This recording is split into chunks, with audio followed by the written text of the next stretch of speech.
अब हम लोग जो हमारी क्लास 9th की इकोनॉमिक्स है उसका फर्स्ट चैप्टर स्टार्ट कर रहे हैं, that is the story of village Palampur. ठीक है ना। ये सबसे पहला जो हमारा टॉपिक है that is introduction to village Palampur, क्योंकि हम ये चैप्टर पढ़ने वाले हैं पालमपुर गांव। देखो एक्चुअल में इस चैप्टर में आपको समझाना क्या चाहेगा, हालांकि बात तो यहाँ पर एक गांव की हो रही है, लेकिन इस गांव से आपको थोड़ा बहुत चीजें समझाएगा कि कैसे कैसे एक गांव रन करता है, क्या क्या चीजें होती हैं। आपको बस एक गांव की कहानी बताएगा और इससे एग्जाम में जो क्वेश्चन बनेंगे वो उसी से रिलेटेड चीजें बनेंगी। कुछ कुछ चीजें होंगी जो आपको जाननी होंगी, उसके अलावा ये चैप्टर में ऐसा कुछ खास नहीं है, एक स्टोरी टाइप चीजें चलती रहेंगी, वो आपको ध्यान रखनी है। स्टार्ट करते हैं। सबसे पहले the chapter begins by introducing Palampur. इस चैप्टर को हम पालमपुर से स्टार्ट कर रहे हैं। एक फिक्शनल विलेज है जो एक टिपिकल इंडियन विलेज की बात बताता है, जो एक जनरली हर आपके इंडियन जो भी आप आपके गांव होंगे उनकी गांव की जो कहानी होगी वही वैसे इसमें कहानी होगी। इसकी मदद से, इस गांव की कहानी को पढ़ के इसकी मदद से हम क्या पता लगाएंगे, how people in rural areas, rural areas मतलब गांव के इलाकों में कैसे अपना लाइवलीहुड जीते थे या फिर अपनी जिंदगी कैसे बिताते हैं। गांव में क्या करते हैं जनरली, गांव में लोग साइबर कैफे खोल के बैठते हैं, नहीं, वो इंटरनेट, कहीं कहीं गांव में तो इंटरनेट ही नहीं आते। तो जो चीजें गांव में चलते हैं वो पढ़ने वाले हैं। लाइवलीहुड कैसे वो जीते थे, how different economic activities take place, इस मतलब कैसे कैसे लोग पैसा कमाते थे गांव में, कमाते हैं, या जो भी हम पढ़ने वाले। सबसे पहला जो टॉपिक है that is characteristics of village Palampur. कुछ नहीं पढ़ेंगे हम इसमें। कैरेक्टरिस्टिक्स मतलब किसी भी चीज का नेचर, किसी भी चीज का फीचर। मैं अगर बोलूं कि ये मेरा भाई कैसा दिखाई दे रहा है, तो मेरे भाई के थोड़े बाल यहाँ आ रहे हैं, ये इनका कैरेक्टरिस्टिक्स है, फीचर है। मेरे भाई का थोड़ा सा सांवला कलर है, मेरे भाई का थोड़ा सा हाइट जो है, यानी कि जनरली आप किसी का भी कैरेक्टर मतलब कोई कैसा है, तो गांव कैसा है। तो बोलता है ऑल्दो पालमपुर एक गांव है और इसके अंदर बहुत सारी मॉडर्न फैसिलिटीज हैं, गांव में वेल कनेक्टेड रोड्स हैं। ठीक है ना, मतलब पालमपुर जो है वो दूसरे गांव से अच्छे से कनेक्टेड है। ट्रांसपोर्ट लाइक बुलोक कार्ट्स, तांगा हो गए, ठीक है ना, ट्रक हो गया या मोटरसाइकिल, इन सब का इस्तेमाल किया जाता है ट्रैवलिंग के लिए। कोई दिक्कत, गांव की बात बता रहे हैं, अब इसमें मैं क्या ही कहानी चलेगी एक तरीके से, कोई दिक्कत इस चीज में, समझ में आया, कोई दिक्कत तो नहीं है। चलो अगर हम इलेक्ट्रिसिटी की बात करें तो बोलता है मोस्ट हाउसेज, शॉप्स और small business in Palampur have electricity. समझ में आया, मतलब लगभग सारे घरों में, दुकानों में और कोई छोटे मोटे बिजनेस अगर चल रहे हैं उन सब में पालमपुर में बिजली आती है। दूसरा, electricity is also used in tube wells for irrigation in small manufacturing units. ठीक है ना, मतलब जहाँ पे छोटे छोटे खेत है तो वहां पे आप देखते हो कभी कभी हम ट्यूबवेल का इस्तेमाल करते हैं सिंचाई के लिए, कुएं से पानी खुद से ना खींचे तो ट्यूबवेल का इस्तेमाल करते हैं। तो वो देखो इलेक्ट्रिसिटी का एक अच्छा खासा यूज है, कोई ऐसा गांव नहीं है जहां बहुत ही बुरा हाल पड़ा है। समझ में आया। आगे एजुकेशन की बात करें, पालमपुर में 2 प्राथमिक, 1 से लेकर 5वीं तक जो विद्यालय होते हैं, प्राइमरी स्कूल्स हैं, एक हायर स्कूल है जहां पे 6 से लेकर 12th तक एजुकेशन होती है। There is a health centre, यहाँ पर बात कॉलेज की नहीं हुई, अब इतना भी डेवलप मत बना दो कि गांव शहरी लगने लग जाए, है ना। तो there is a health centre, एक हेल्थ सेंटर भी है, प्राइवेट डिस्पेंसरी भी है जहां पर लोग मेडिकल ट्रीटमेंट लेते हैं। कोई दिक्कत, बेसिक सी बात बता रहे हैं। वाटर और इरिगेशन की बात करें, फार्मर ट्यूबवेल्स और नहर, कैनाल्स मतलब नहर का यूज करते हैं अपनी अपनी खेतों को सिंचाई करने के लिए। कोई दिक्कत तो नहीं है। Helping them grow crops through out the year, और इसी से यहाँ कोई नदी की बात नहीं करी, नहर है, कुएं हैं, सिंचाइयां हो रही है। शॉप्स और स्मॉल बिजनेसेस की बात करते हैं। अब जायज बात है गांव में एक चीजें तो थोड़ी सी कम होती हैं, जितने खेत है क्या उतनी दुकानें होती हैं क्या गांव में, नहीं। तो वही there are small shops in the village जो रोजाना की चीजें बेचते हैं, जैसे कि फूड्स, सीड्स, कपड़े, ये सब चीजें। कुछ लोग स्मॉल स्केल इंडस्ट्री में भी इंक्लूडेड हैं या इन्वॉल्व हैं, मतलब जरूरी नहीं है गांव है तो गांव में सिर्फ खेतियां ही होती होंगी, उसके अलावा और भी चीजें होती हैं। जैसे क्या मैं कहना चाह रहा हूँ, और चीजें इन द सेंस, जैसे मान लो हम खेती कर रहे हैं तो खेती के साथ साथ वहाँ दुकानें होती हैं, छोटी छोटी दुकानें चलते हैं, राशन का सामान वान मिलता है, ये शॉप्स हो गई। उसके अलावा भाई कपड़े के भी तो दुकानें होंगी। उसके अलावा कुछ कुछ स्मॉल स्केल इंडस्ट्रीज हैं, एक ही घर के अंदर एक छोटी सी फैक्ट्री खोल ली, कोई भी छोटा मोटा कपड़ा बनाना, नॉर्मल छोटी सी प्रोडक्शन का काम करना। लार्ज स्केल इंडस्ट्री, फैक्ट्रीज की नहीं बात कर रहा, स्मॉल स्केल। आप स्मॉल स्केल से, स्केल मतलब छोटे स्तर पर, और छोटे स्तर पर क्या, इंडस्ट्री, यानी कि छोटी सी फैक्ट्री खोलना, जैसे कि पोल्ट्री हो गई, डेयरी की फैक्ट्रीज हो गई, डेयरी, दूध, ये सब, ठीक है ना। अब हम आगे चलते हैं, क्लियर है यहाँ तक, कोई दिक्कत आपको? नेक्स्ट जो हमारा टॉपिक है, अब देखो ये हमारा फर्स्ट टॉपिक खत्म हो गया, जहां हमने किस चीज के बारे में बात करी थी कि हमारा जो पालमपुर गांव है वहां क्या क्या चीजें हैं, कैरेक्टरिस्टिक्स। कोई दिक्कत तो नहीं है कैरेक्टरिस्टिक्स में? देखो मेन है, चीजें थोड़ी नई नई लग रही होंगी, दैट्स नॉट अ प्रॉब्लम। अगर आपको चीजें समझ नहीं आ रही है, दैट इज अ प्रॉब्लम। तो चीजें समझ में आ रही है, क्लियर है, कोई दिक्कत तो नहीं है? चलो आगे चलते हैं। अगर हम बात करें इकोनॉमिक एक्टिविटीज की, तो जो पीपल हैं पालमपुर के, वो दो तरीके की अब देखो इकोनॉमिक एक्टिविटीज पहले मैं आपको समझा देता हूँ। जब भी मैं वर्ड बार बार इकोनॉमिक एक्टिविटीज का वर्ड यूज करूं, इसका मतलब ऐसा कोई काम जिससे क्या कमाया जाए, पैसा। तो इकोनॉमिक एक्टिविटीज ऐसा कोई भी काम जिससे आप क्या कमाओ, पैसा। तो बोलता है पालमपुर में ना जनरली लोग दो तरीके से पैसा कमाते हैं, एक क्या करके, फार्मिंग, और एक नॉन फार्मिंग। फार्मिंग कैसे? फार्मिंग, अब आप थोड़ा सा 8th क्लास की ज्योग्राफी याद करो, 3 टाइप्स की एक्टिविटीज होती थी, प्राइमरी, सेकेंडरी और टेरिजरी। प्राइमरी खेतीबाड़ी करना, सेकेंडरी इंडस्ट्री फैक्ट्रियों में काम करना, और टेरिजरी सर्विस देना, जो ज्यादातर शहरों में होता है, गाँव में भी होता है, ऐसी बात नहीं है। तो फार्मिंग प्राइमरी एक्टिविटी करते हैं ज्यादातर लोग, या फिर नॉन फार्मिंग करते हैं, जैसे सेकेंडरी हो गई और उसके अंदर और क्या हो गई, टेरिजरी। अगर मैं बात करूं फार्मिंग की, प्राइमरी की, farming is the main occupation of the villagers. गांव के लोग ज्यादातर क्या करते हैं, फार्मिंग। और आपको पता है, आप किसी भी गांव में जाओ, क्या वहां ऐसा है कि वहां खेती बाड़ी कम और बाकी सेक्टर्स में ज्यादा काम होता हो? बहुत रेयर ही होगा कोई ऐसा गांव, वरना फिर उसको आप गांव कहना बंद कर दोगे, वो फिर डेवलप्ड होने लग जाएगा, सिटी बनने लग जाएगी वो, क्योंकि वहां से फिर खेत हटेंगे तो लोग अपने घर बनाने शुरू कर देंगे खेतों की जगह पर, और क्या होगा। फार्मिंग सबसे मेन ऑक्यूपेशन है, लोग सबसे ज्यादा क्या करते हैं, फार्मिंग करते हैं। Most people in Palampur depend on agriculture. अपना जीवन जीने के लिए ज्यादातर लोग पेट पालने के लिए जो काम करते हैं, वो क्या काम करते हैं पालमपुर में, एग्रीकल्चर। कोई दिक्कत तो नहीं है? आगे, farmers grow multiple crops in a year using modern farming methods. जो फार्मर है ना, वो बहुत सारी क्रॉप्स का खेती करते हैं, ऐसा नहीं कोई एक ही खेती को ग्रो करते हैं, बहुत सारे क्रॉप्स को ग्रो करते हैं। इसीलिए आप देखो मॉडर्न फार्मिंग मेथड का इस्तेमाल करते हैं। आपने देखा होगा जब हम खेती करते हैं तो उसमें कुछ नए मेथड्स का, या मॉडर्न, एक होता है पुराना तरीका जो बहुत पुराने समय से हम अपनाते हुए आ रहे हैं खेती करने का तरीका, जिसमें हम बारिशों पर डिपेंड करते हैं। लेकिन एक आता है आपका नया तरीका, मॉडर्न तरीका, जिसमें आप HYV सीड्स का यूज करते हो। बहुत इंपॉर्टेंट है, ध्यान रखना, high yield variety, HYV seeds, high yield variety seeds. High मतलब ज्यादा, यील्ड मतलब पैदावार। तो ऐसे बीज, ऐसे सीड्स का यूज करना जिससे खेतों में ज्यादा पैदावार हो, ऐसे सीड्स का यूज करना। फर्टिलाइजर का यूज करना, मैन्योर एंड फर्टिलाइजर क्लास 8 की आपने साइंस में पढ़ा हुआ है, केमिकल फर्टिलाइजर होते हैं, और इरिगेशन। तो देखो वही फार्मर जो है generally modern farming method use करते हैं इसमें, ठीक है ना। आगे अगर हम बात करें नॉन फार्मिंग एक्टिविटी, बोले एक तो ज्यादातर लोग पालमपुर में दो तरीके के काम करते हैं, एक तो फार्मिंग का काम और एक नॉन फार्मिंग का काम। फार्मिंग अगर करते हैं तो प्राइमरी एक्टिविटी खेती बाड़ी, और नॉन फार्मिंग में फिर हो सकता है कि कोई, जैसे मैंने अभी पढ़ाया था, स्मॉल स्केल इंडस्ट्री खोल के बैठ जाए, छोटी सी घर में इंडस्ट्री, या कोई छोटी छोटी दुकानें खोल के बैठ जाए, या फिर कोई डेयरी की एक्टिविटी, जैसे कि दूध दही ये सब चीजों की दुकान खोल के बैठ जाए। तो देखो डेयरी फार्मिंग जैसे कि वही गाय का दूध निकालना, भैंस का दूध निकालना, और उसे आगे जाके शहरों में बेच देना, ठीक है ना। या फिर स्मॉल स्केल इंडस्ट्री, जैसे कुछ फैमिलीज जो होती हैं वो जैगरी या पोट्री या टेक्सटाइल, कपड़ा, ठीक है ना, या मटके, इन सब का काम करती है, ठीक है ना।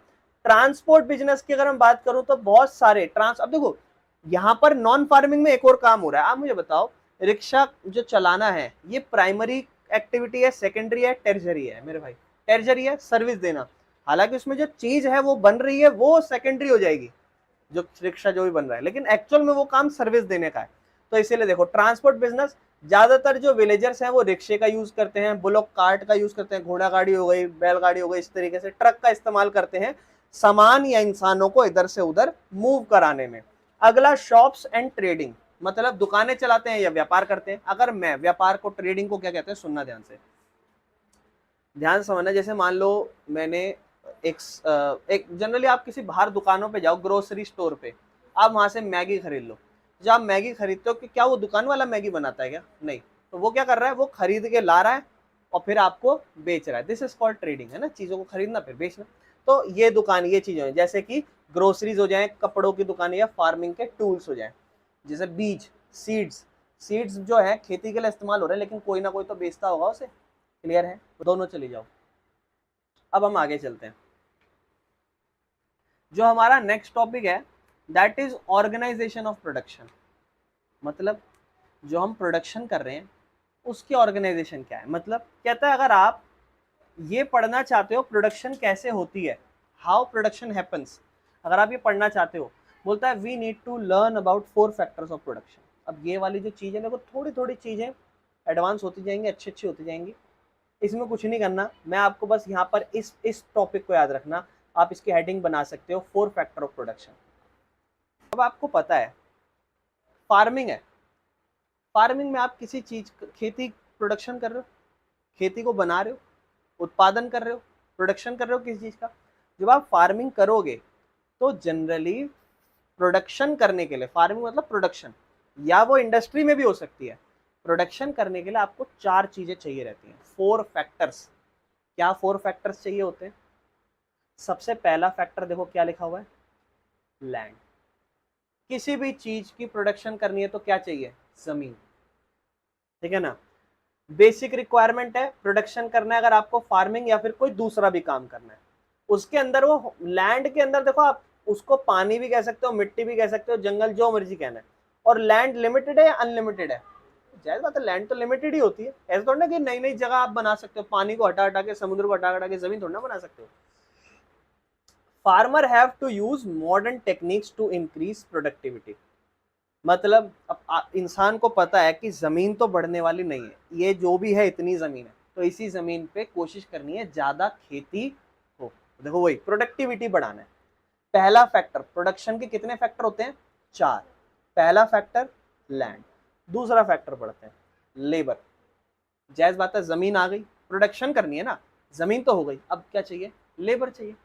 लेबर जो काम करते हैं, पालमपुर में 2 तरीके के लेबर्स होते हैं, या फिर 2 types of labour work in the farming. एक तो हो गए स्मॉल फार्मर और एक हो गए लैंडलेस लेबर्स।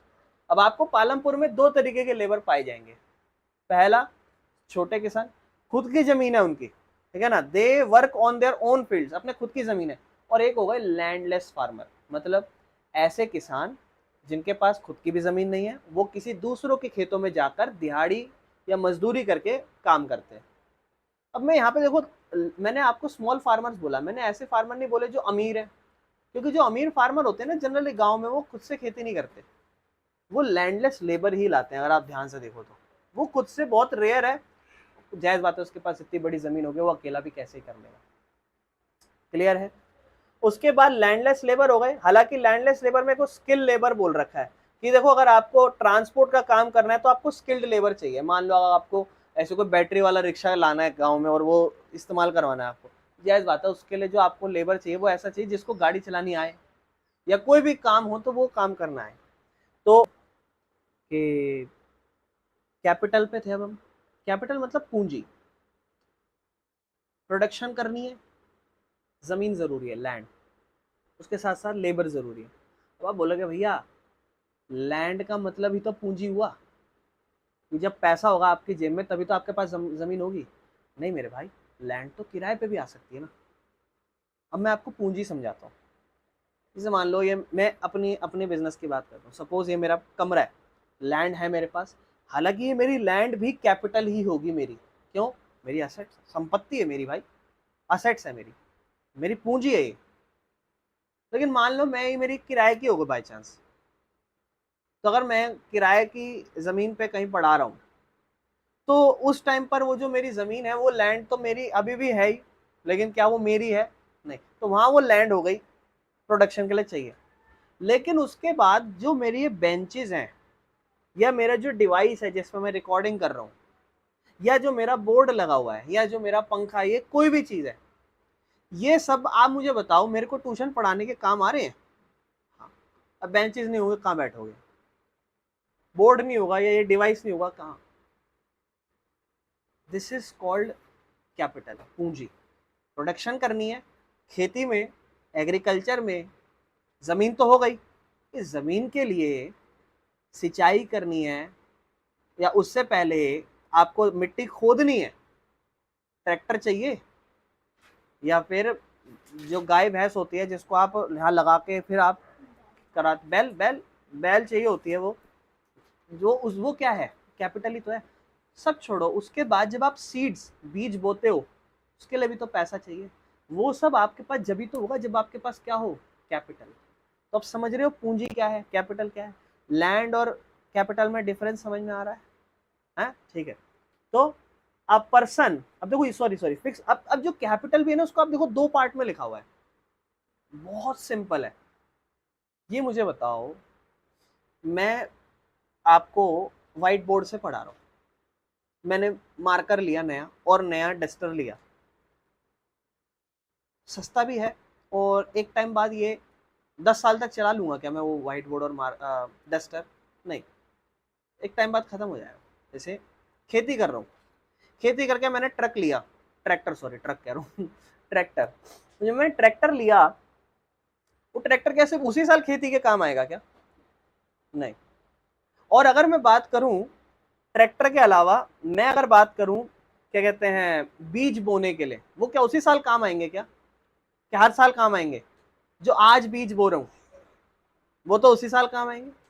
तो भैया मेरी दो तरीके की पूंजी होती है, एक होती है फिक्स्ड कैपिटल, फिक्स्ड पूंजी जो एक बार खरीदी लंबे समय तक फायदा दे रही है, और एक पूंजी जो वर्किंग है, जो सिर्फ उसी साल खेती या कोई भी प्रोडक्शन आप कर रहे हो उसके लिए काम आ रही है। समझ में आया। अब देखो फिक्स्ड कैपिटल वो टूल या मशीन या बिल्डिंग या ट्रैक्टर्स या जो भी आप ट्यूबवेल खरीद रहे हो, लॉन्ग टर्म यूज, क्लियर है। वर्किंग कैपिटल जैसे सीड्स हो गए, फर्टिलाइजर हो गए, पेस्टिसाइड या वेजेस, आपके यहाँ पे कोई आके काम करेगा उसको दिहाड़ी दोगे, वो भी तो अपनी पूंजी से ही निकाल के दोगे, वो भी है क्या, वो हर साल दोगे क्या, वो नहीं, जब जब खेती करोगे तब तब दोगे।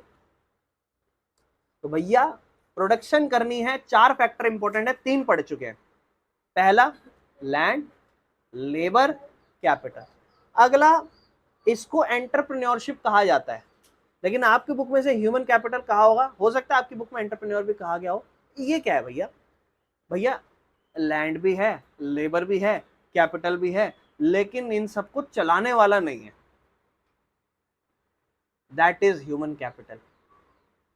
मतलब a person who manage and organize, जो इंसान इस सारी चीजों को मैनेज करेगा, और नहीं है तो इन सबको लाएगा, किस किस चीजों को, जमीन नहीं है तो जमीन, लेबर है तो लेबर, कैपिटल तो कैपिटल। मान लो यहां पर इस कमरे में लैंड भी है, इसको चलाने के लिए मान लो लेबर भी है, लेबर मतलब और 4-5 हमने ट्यूटर रख रखे हैं, और मान लो कैपिटल पैसा भी बहुत है चलाने के लिए, लेकिन ओनर नहीं है जो इन सबको मैनेज करेगा या चलाएगा, कंपनी का मालिक ही नहीं है। समझ में आया, कोई दिक्कत नहीं। दैट इज ह्यूमन कैपिटल या एंटरप्रेन्योरशिप। तो 4 फैक्टर्स ऑफ प्रोडक्शन हुए, land, labour, capital and entrepreneur, human capital. कोई दिक्कत है इन चारों में, किसी को दिक्कत है तो बताओ, चलें आगे। तो देखो इससे हमारा पालमपुर का कोई लेना देना नहीं है, ये बात भी ध्यान रखो। ये जो मैंने पढ़ाया है ये तो हर प्रोडक्शन के लिए जरूरी है, लेकिन अब हम आते हैं कि अब देखो, ये मैंने आपको बोला कि फैक्टर ऑफ प्रोडक्शन क्या है, तो फैक्टर ऑफ प्रोडक्शन 4 है, लेकिन अब पालमपुर का इससे क्या लेना देना है पढ़ते हैं। तो देखो पालमपुर का इससे क्या लेना देना है, तो पालमपुर में जो लैंड है उसका क्या यूज है, तो बोलता है पालमपुर की जो जमीन है ना वो फुल्ली कल्टिवेटेड है, so farmers can not expand their farms. जो भी है सारी जमीनें उन सब पे खेतियां हो रही हैं, तो फार्मर्स जो हैं वो अपनी जमीनों को अब एक्सपैंड नहीं कर सकते और नहीं बढ़ा सकते खेती करने के लिए। They use multiple cropping and modern farming method to increase production. अब मान लो जैसे तो एक प्रॉब्लम आ रही है साइड बाय साइड, क्या प्रॉब्लम आ रही है, आबादी बढ़ती जा रही है। जब आप देख रहे हो आबादी बढ़ रही है तो खेती भी थोड़ी ज्यादा होनी चाहिए, जमीन तो है नहीं, सारी जमीनों पे तो खेती हो रही है, तो क्या करेंगे, मल्टीपल क्रॉपिंग या modern farming method. Modern farming method मतलब ऐसे मेथड का इस्तेमाल करना जिससे पैदावार ज्यादा हो, खेती ज्यादा हो, रिजल्ट ज्यादा निकले। और मल्टीपल क्रॉपिंग मतलब एक के साथ साथ एक ही खेती पे दूसरी चीजों की भी खेती करना। कोई दिक्कत तो नहीं है, चले आगे। नेक्स्ट, पहला ये जमीन का इस्तेमाल होता है। अब देखो लैंड का इस्तेमाल हो गया, अब किसकी बात कर रहे हैं हम? लेबर की। तो हमने ये पढ़ लिया पालमपुर में लैंड का क्या सीन है, अब हम पालमपुर में लेबर का क्या सीन है वो पढ़ते हैं। लेबर की हम बात करें तो जो छोटे छोटे किसान है वो अपनी जमीनों पे काम करते हैं, और जो बड़े किसान फार्मर्स है, लार्ज फार्मर्स, वो लैंडलेस लेबर, अभी हम ऊपर पढ़ चुके हैं लैंडलेस लेबर, जिनकी खुद की जमीन नहीं है, जो दूसरों की जमीनों पे जाके काम करते हैं, वो उनके वहां पे जाके रोज दिहाड़ी पे काम करा करते हैं। बहुत सारे लेबर्स तो बहुत गरीब भी हैं और अनएम्प्लॉयड, बेरोजगार भी हैं, जिनके पास काम नहीं है करने को, तो इसीलिए बेचारे क्या कर लेते हैं, कम दिहाड़ी पे काम एक्सेप्ट कर लेते हैं।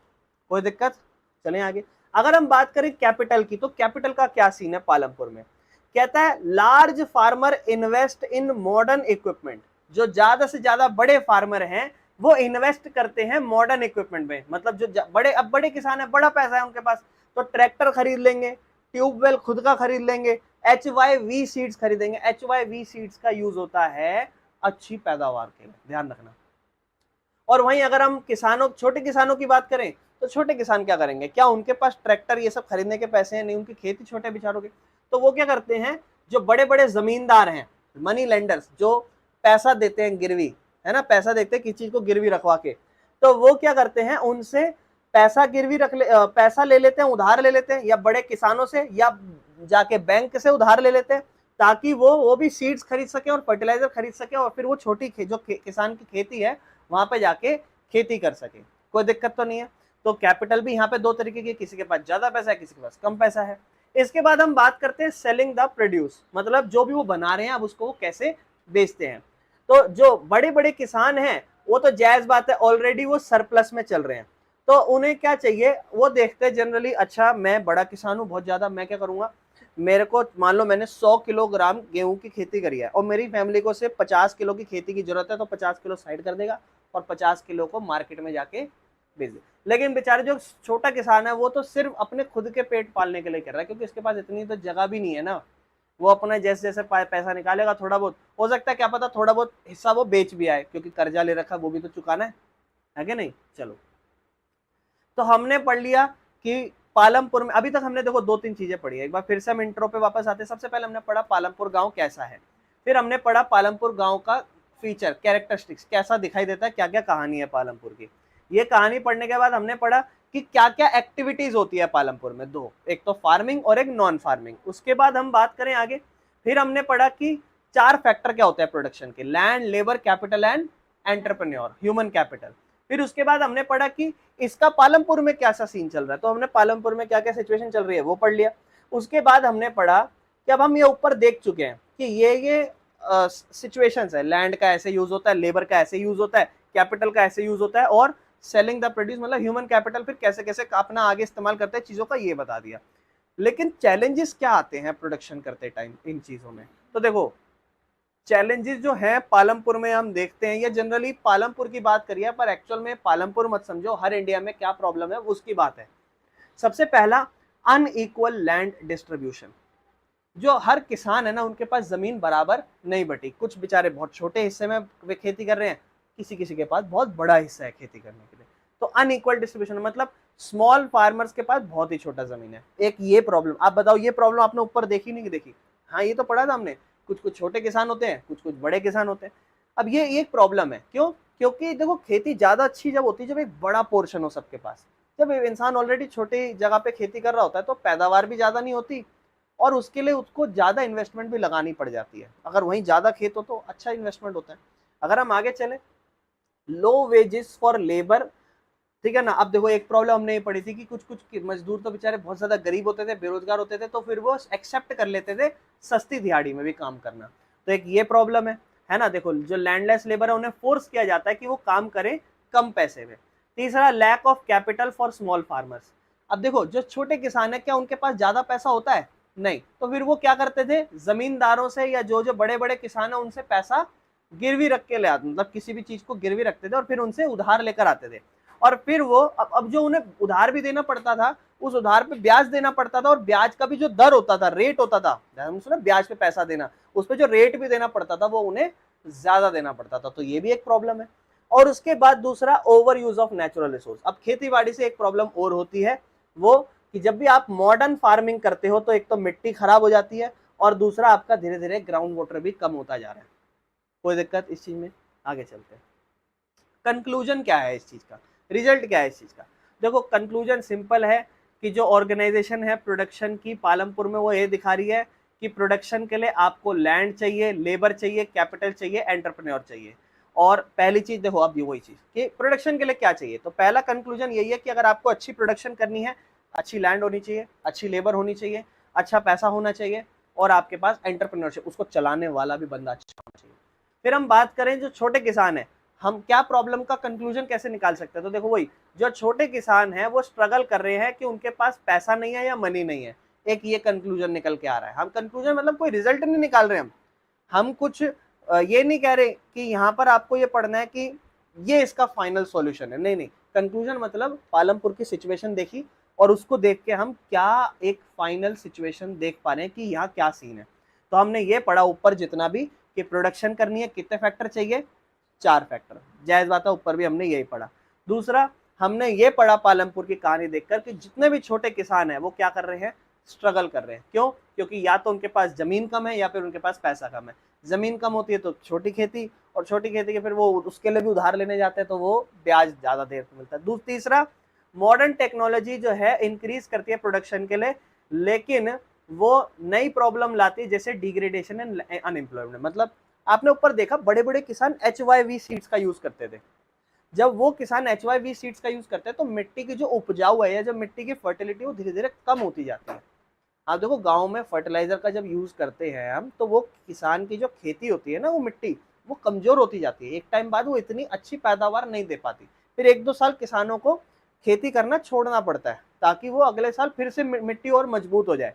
तो एक तो ये प्रॉब्लम हो रहा है, मिट्टी लैंड जो है वो डिग्रेड होती जा रही है, और अच्छी टेक्नोलॉजी ला रहे हो, ज्यादा से ज्यादा टेक्नोलॉजी ला रहे हो, तो लोगों को अनएम्प्लॉयमेंट फेस करनी पड़ रही है, क्योंकि वही काम अब किससे होने लग रहे हैं, मशीनों से। ये एक प्रॉब्लम होने लग रही है। क्लियर है? इसके बाद हम नेक्स्ट टॉपिक पढ़ेंगे, that is farming in Palampur. Clear है? तो हम स्टार्ट करते हैं फार्मिंग इन पालमपुर। पालमपुर में फार्मिंग मतलब प्राइमरी एक्टिविटी कैसे की जाती है। बोलते हैं फार्मिंग सबसे प्राइमरी एक्टिविटी है गांव की। ये चैप्टर ये एक्सप्लेन करेगा कि फार्मिंग कैसे की जाती है और कैसे कैसे different factors like land, labour, capital and modern methods को यूज करा जाता है प्रोडक्शन को बढ़ाने के लिए। तो आप बताओ, देखो ये चीज हमने जस्ट अभी अभी पढ़ी है कि नहीं पढ़ी? ये चीज हम कल ही पढ़ चुके हैं, है ना। तो अब उसी चीज को थोड़ा सा और आगे पढ़ते हैं। लैंड और उसके क्या यूज है पालमपुर में। लैंड इज लिमिटेड, ये चीज भी हम पढ़ चुके हैं। पालमपुर जो है फुल्ली कल्टिवेटेड है, मतलब ज्यादातर वहां पे खेती ही होती है।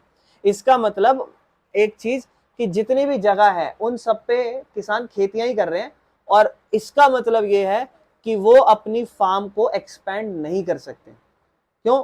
अगर मैं कहूं मेरे पास एक पूरा रूम है, इसमें मैं आधी जगह खेती करता हूं, मान लो आबादी बढ़ी, मैंने कहा चलो कोई नहीं थोड़ा सा और हिस्सा बढ़ा लेता हूँ खेती के लिए, क्या ऐसा हो सकता है? हाँ, जगह तो है ना, आधा रूम इस्तेमाल कर रहा हूँ थोड़ा सा, लेकिन अगर मैं पूरे कमरे में इस्तेमाल कर रहा हूँ खेती करने के लिए, now do I have more land so that I can do some more farming? नहीं, मेरे पास एक लिमिटेड ही लैंड है, अब मैं इस पे जितने पे भी खेती कर रहा हूँ सारी जमीन तो मैंने यूज ही कर रखी है। तो इसका मतलब पालमपुर में भी आप फार्म्स को एक्सपेंड नहीं कर सकते हो। The land in the village is divided into two different categories. जमीन भी डिफरेंट कैटेगरीज में डिवाइड है, स्मॉल फार्म्स में और मीडियम और लार्ज फार्म्स में। स्मॉल फार्म्स, अब देखो इसमें हम थोड़ा ज्यादा डीपली चल सकते हैं। जैसे छोटे किसान जो है, जो छोटी जगह जो है खेती की, उसमें आपको बोलता है फार्मर जिसमें 2 हेक्टेयर से भी कम की जमीन में लोग फार्मिंग करते हैं, उसे स्मॉल फार्म कहते हैं। मीडियम एंड लार्ज फार्म्स की अगर हम बात करें, farmers with more than 2 hectares of land, जिसके पास 2 से ज्यादा हेक्टेयर ऑफ लैंड हो, उसको हम मीडियम एंड लार्ज फार्म्स कहेंगे। फार्मर जो है वो सेम लैंड का यूज करते हैं और अलग अलग खेती करते हैं अलग अलग सीजन में, जिसे हम मल्टीपल क्रॉपिंग कहते हैं। मैंने कल भी आपको मल्टीपल क्रॉपिंग के बारे में समझाया था लास्ट क्लास में भी। अच्छा, कौन कौन सी खेती जो है पालमपुर में उगाई जाती है? तो पालमपुर में जनरली 3 खेती उगाई जाती है, kharif, rabi and third is summer crop जिसे कहा गया है। खारीफ क्रॉप जो होती है वो मॉनसून की क्रॉप्स है, ध्यान रखना। इसमें ज्वार, बाजरा, गन्ना ये सब उगाया जाता है मॉनसून का सीजन। मॉनसून का सीजन जब बारिश आती है क्या? हाँ, मॉनसून का सीजन जून से लेकर सितंबर तक होता है, जब अच्छी खासी बारिश आती है, यानी कि ये खेतियों को बारिश भर भर के चाहिए, इनका मतलब इन खेतियों को। उसके बाद राबी क्रॉप्स आती है, विंटर क्रॉप्स, ये जिसमें वीट, बार्ले या मस्टर्ड, ठीक है ना, ये उगाए जाते हैं विंटर के सीजन्स में। अक्टूबर से मार्च का टाइम होता है, और ये क्रॉप्स जो है इसको कम पानी चाहिए, इसीलिए मतलब सिंचाई पानी जो इरिगेशन करते हो आप उसके लिए कम पानी चाहिए, इसलिए तो सर्दियों में उग रहे हैं, ठीक है ना। थर्ड क्रॉप जो है वो समर, गर्मियों में उगाए जाते हैं, जैसे पोटैटोज है ना, ये समर में मार्च से जून के टाइम पे उगाए जाते हैं, और इसमें पानी की जरूरत जो पूरी होती है, बारिश तो नहीं आ रही वहां पे, लेकिन पानी की जरूरत को हम पूरा कैसे कर रहे हैं, ट्यूबवेल्स के द्वारा। आपने देखा होगा मीडियम या लार्ज फार्मर्स अपना खुद का ट्यूबवेल लगा के बैठे हैं, है ना, उसे। अगर हम बात करें तो ये तो टाइप्स ऑफ फार्मिंग हो रही है पालमपुर में। देखो आप जो टॉपिक पढ़ रहे हो इस टॉपिक पे फोकस करना, फार्मिंग इन पालमपुर। हम प्रीवियसली फैक्टर ऑफ प्रोडक्शन पढ़ के बैठे थे, और यहाँ पर हम जो बात कर रहे हैं कि पालमपुर में कैसे खेती हो रही है। तो पालमपुर में हमने पढ़ा 3 तरीके की खेतियां होती हैं। अब पालमपुर की बात करते हैं, क्या पालमपुर में मॉडर्न मेथड्स अपनाए गए हैं खेती के लिए? क्या बिल्कुल, पालमपुर में मॉडर्न मेथड्स अपनाए गए हैं। मॉडर्न मेथड समझते हो, मतलब ट्रेडिशनल एक मेथड होता है जो पुराने जमाने में अपनाया जाता था, जो सालों दर साल अपनाया जाता है पुराना तरीका, और मॉडर्न मतलब देयर इज लाइक कुछ टेक्नोलॉजीज का इस्तेमाल करना या नई नई सीड्स का यूज करना जिससे पैदावार ज्यादा होती है, कमर्शियल पर्पस के लिए खेती करना, पैसा कमाने के लिए।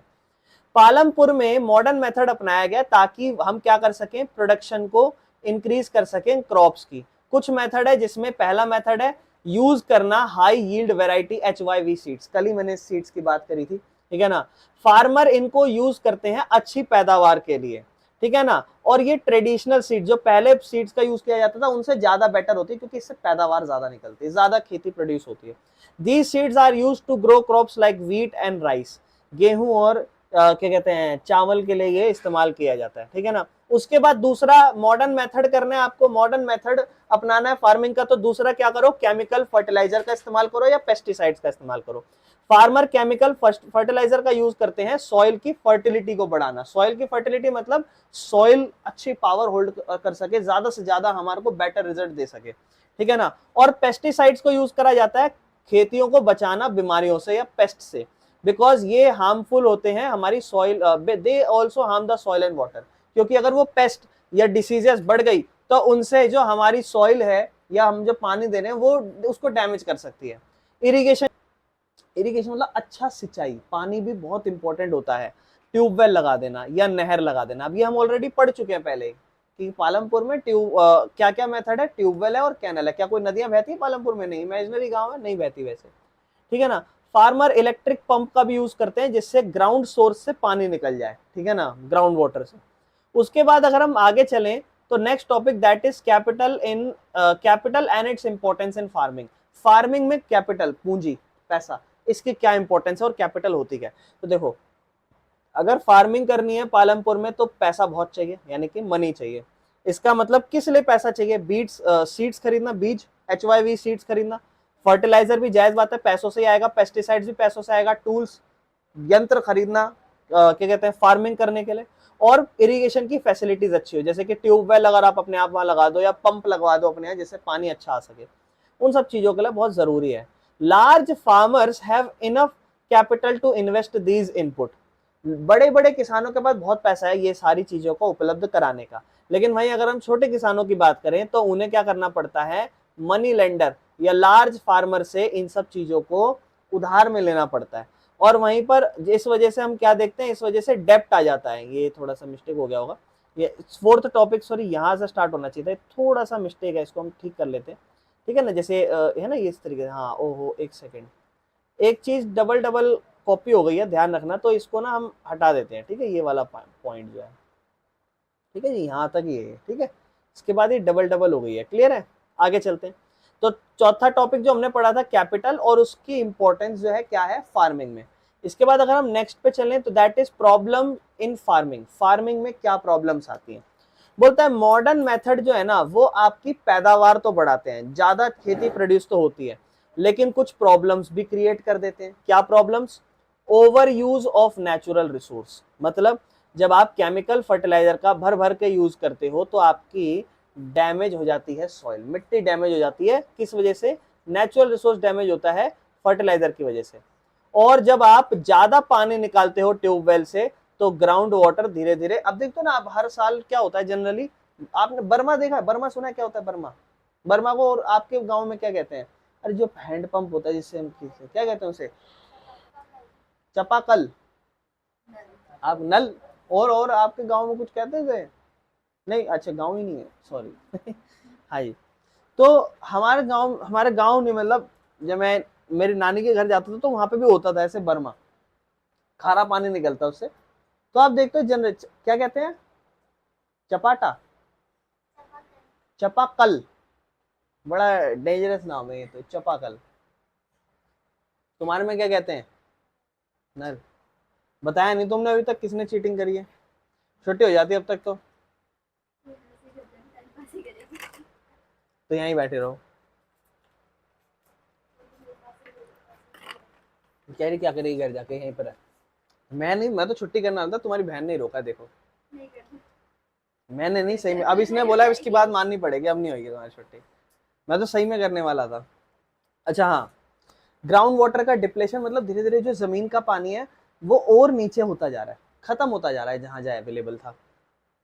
तो एक ये भी प्रॉब्लम है। दूसरा, हम प्रॉब्लम की बात करें तो जो जमीन है ना उसका अनइक्वल डिस्ट्रीब्यूशन है। ये हमने कल के पॉइंट्स में भी देखा, अगर आप ध्यान से देखोगे तो जो छोटे किसान है ना उनके पास जो है जमीन कम है।